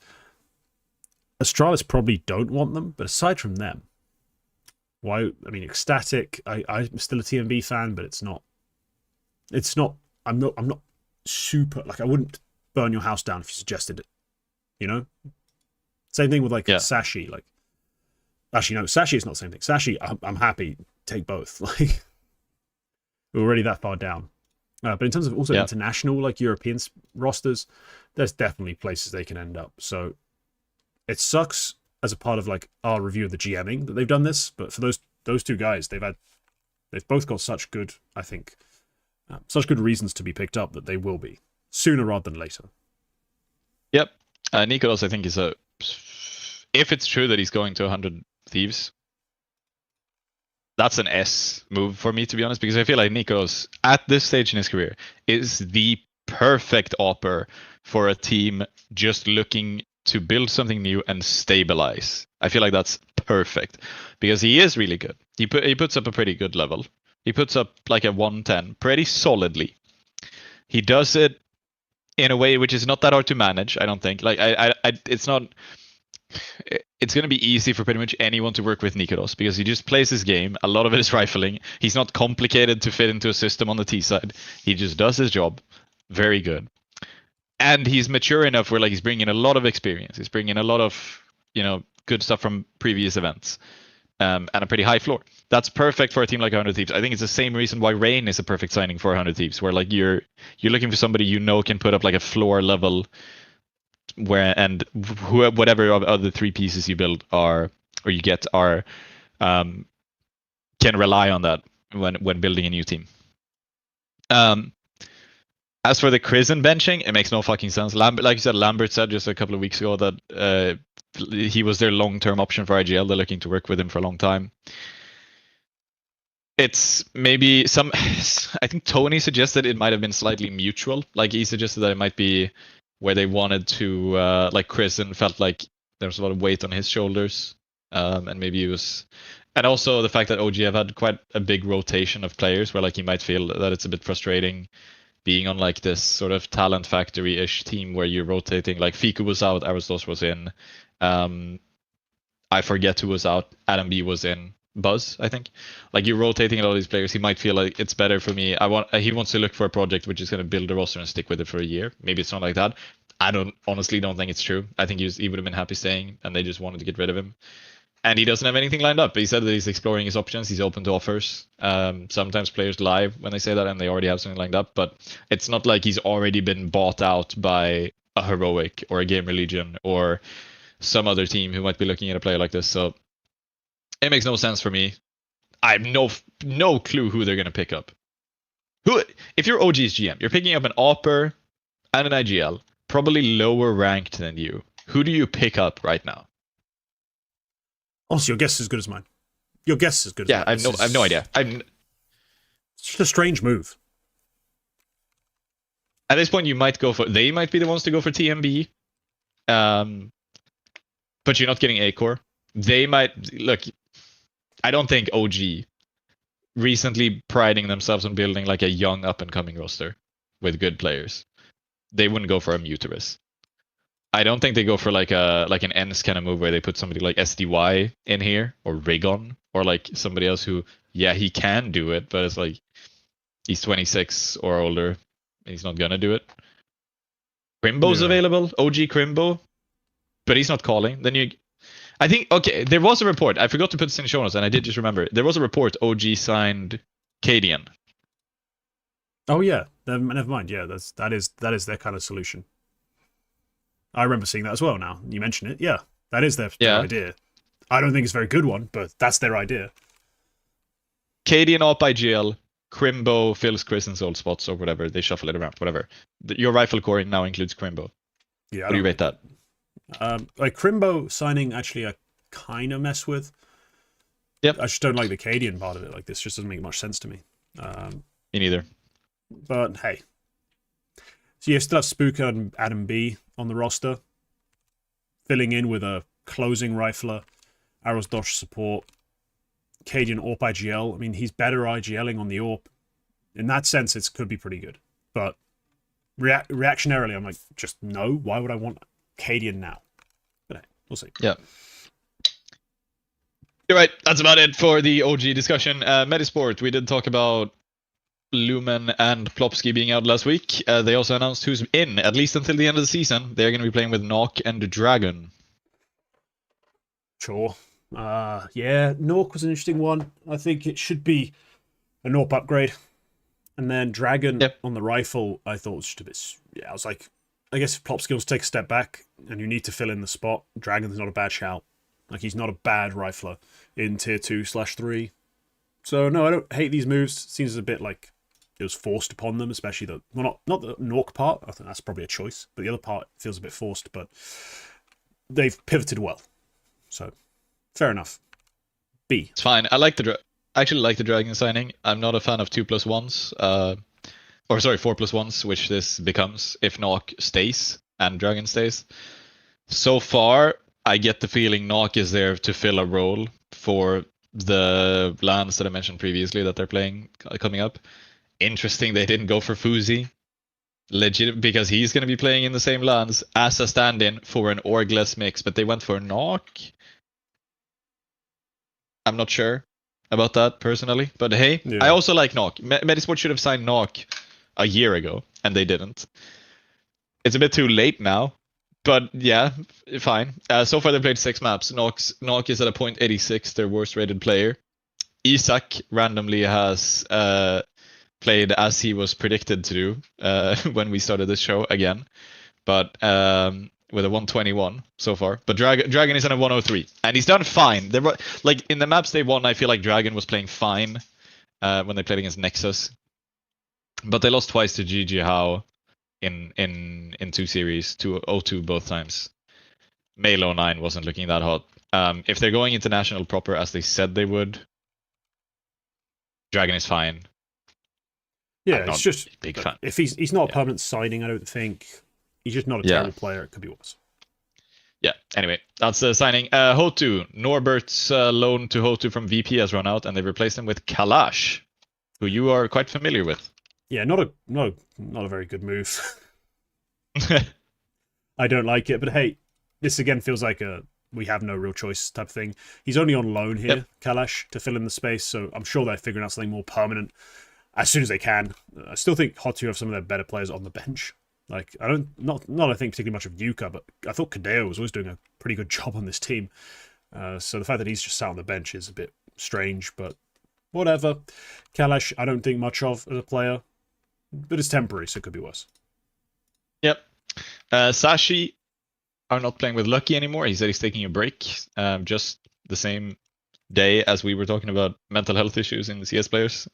Lucky took a break for exactly that reason, I'm pretty sure. They will. I'm pretty sure they're playing with Smuya for the time being. They are. Yeah, I've seen a lot of, for some reason, Smuya start popping up all over my fucking, like, the name Smuya. Yeah, not Smuya himself, started popping up on my Twitter. I was like, why? Why is Sashi talking about this? And I was like, oh, okay, he's standing in. All right. Yeah. Why not? He's talented. Enough. Yeah. At this level. Yeah, Sashi are okay. They're an okay team. Siphon is wasted to a degree. I think Lucky played well enough where he was almost being wasted as well. But just overall, it's not a great team right now. And finally, Cold Zero is out of Odic because they missed the major. I don't think he said that, but like he joined just before major qualification stuff happened, and then he left after they failed making the major. Odic are once again probably not going to be mentioned on this show after this. No, I mean, look, they've had some upset runs before in the past to get qualified for stuff. They've had some big wins, but no, generally we don't talk about them very often. Cold Zero didn't play poorly for them. He played fine, but it's all domestic stuff primarily, so it's not really that impressive, unfortunately. But they weren't able to be good enough, essentially, in Brazil to make it to the major. So it makes sense that he would try something else, maybe move on, save himself the stress. Who needs grey hairs, am I right? Yep. That's the shuffle. That's the less shuffle. eternal than usual. Yeah, pretty short. Yep. Surprising, to be honest, that there's only that many moves. I felt like we keep hearing so much about so much different stuff happening, but it's all speculation, I guess, right now. I'm sure there'll be more. I don't think I missed anything, but yeah, there's probably going to be more news. Yeah. I assume as soon as like Chengdu wraps up, that's the end of the season for a lot of teams. That's when I think we're going to see the non-major all of the non-major teams. Yeah. So we're going to see a lot of benchings. That's going to be interesting to follow. But yeah, that brings us to the prospect of the week. Now, for myself, I've picked a player who I have sort of, it's not that I maligned in the past, but I said his iteration of Mouse NXT wasn't that impressive. Like, it kind of lacked any sort of real results, real big wins, and didn't play much on HL TV, but he's been fantastic for Copenhagen Wolves. That is Jorko, now that he's playing for them again. Just standing in, I think, this week. But he was playing this week, so for Copenhagen Wolves. But he's generally been really impressive. He's super young, 16 years old. I mean, talk about a player who needs someone else running their socials. This guy's far too young to be dealing with the bullshit most pros deal with, but in terms of his actual counter-strike ability, it seems to be there. It really does seem to be there. Fantastic AWPing, really clutch on T side, opening on CT sides, the classic sort of AWPer stuff. But yeah, when he gets a rifle in his hands, still pretty competent. I'm still happy with what I'm seeing. Overall, Jorko is just one to watch, but it's going to be a slow burn. He's only 16, give him some time, but already starting to turn some heads, including this one. Quacke. Yeah. Jorko is really good. Talk about somebody who shouldn't be running the socials. He is a tier 2 player, very mechanically good with like random pop-up series, and Bulgarian. His DMs are gonna be hell, so I hope he doesn't look at them. But yeah, he's a very solid little player. Does a lot of different things. Is he AWPing on in these maps where he's playing? He's AWPing. Yeah, he AWPs in 60% of buy rounds. Like he is an AWPer. Yeah, because he previously when it was a Mouse NXT, he wasn't. He was but he was the caller, and it's like he does a lot. He's clearly at least familiar with a lot of different roles. Probably very moldable player. A great pickup for basically anybody who wants a talented player they can work with for the future. So Jorko, hopefully on a lot of teams' radar, so he can find a more permanent home soon. Yeah, I mean, he was benched because of travel limitations or something originally. That was the conversation, but also his age probably plays a factor. So academy projects, this is the kind of person you want. Yep. My pick this week is Poi, a player I watched, and I can't say anything else. And he's played really well. He was really good there in Game Zone. As always, a little bit of a LAN demon. Sort of the first time our eyes opened for Poi was when he was kind of destroying at Elite Serien playoffs. Very much a bit of a finisher in both of these LAN series because he started quite weak, but in the final maps he was just on it. 31 kills on the final overtime map there of Ancient against AAB in the final. And immediately after a 3-hour drive home to Gothenburg and probably shit sleep, battered tricked in a 2-0 in an online series, 13-6, 13-7. Absolutely on it.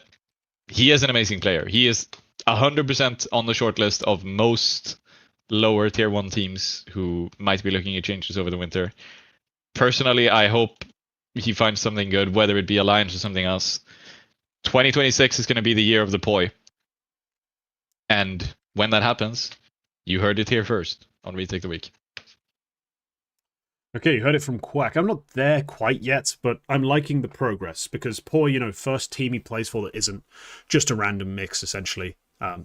Was eyeballers, and that didn't look that great. Overall, I mean, it's where he set that record for regulation kills, but overall it didn't look that great. But things have been getting better, and on Alliance, it's getting pretty good. Like, I still think he's not quite the number 1 rifle on that team that I'm excited about. I still think Arvid probably is the more complete player, the more polished. But hey, Arvid's also older. Poi's still got room to grow. I think next year's a bit soon to be that excited about him specifically. But next year, I think, of course, just with all we've been talking about today when it comes to Sweden, it's probably going to be a more fascinating year for Alliance in general. And so we might see them, playing some more relevant events. So, no, there is reason to be excited. Over the last month, he's like a 111 or 112 in buy rounds. Yeah, that's just really, really solid. It's not stupendously outrageous, but considering where he came from, his relative youth, very impressive player. I will also be tracking this guy and seeing what comes next because, yeah, it's a good run. Yeah. All right. That's the show. Everyone who tuned in live, thank you very much. I know it was a bit of a slow day today with everyone watching the end of Chengdu instead of tuning in here, because I know the games were pretty thrilling. Like Astralis, Navi went all 3 overtime. The other game was Pain, Spirit. Everyone wants to see those teams play right now, so I understand. But yeah, if you're watching on the VOD and you make it all the way through, you're our hero. Quacke's got an instruction for you that he's going to share in 3, 2, 1. Comment why 2026 is the year of the poi. If you can find a way, then do it. And yeah, Literally the least outrageous one we've ever had for these. Yours are usually like, explain why Jay Boner is going to win 6 majors. And if you, that's usually really easy, the level. That's really easy. What are you talking about? That's so easy. The greatest Danish prospect we've ever seen, obviously, is going to win 6 majors. But anyway. Yep. Yeah, sub for more. Remember that membership is the best way to support the channel and get access to more content. And we'll see you next week. Bye-bye.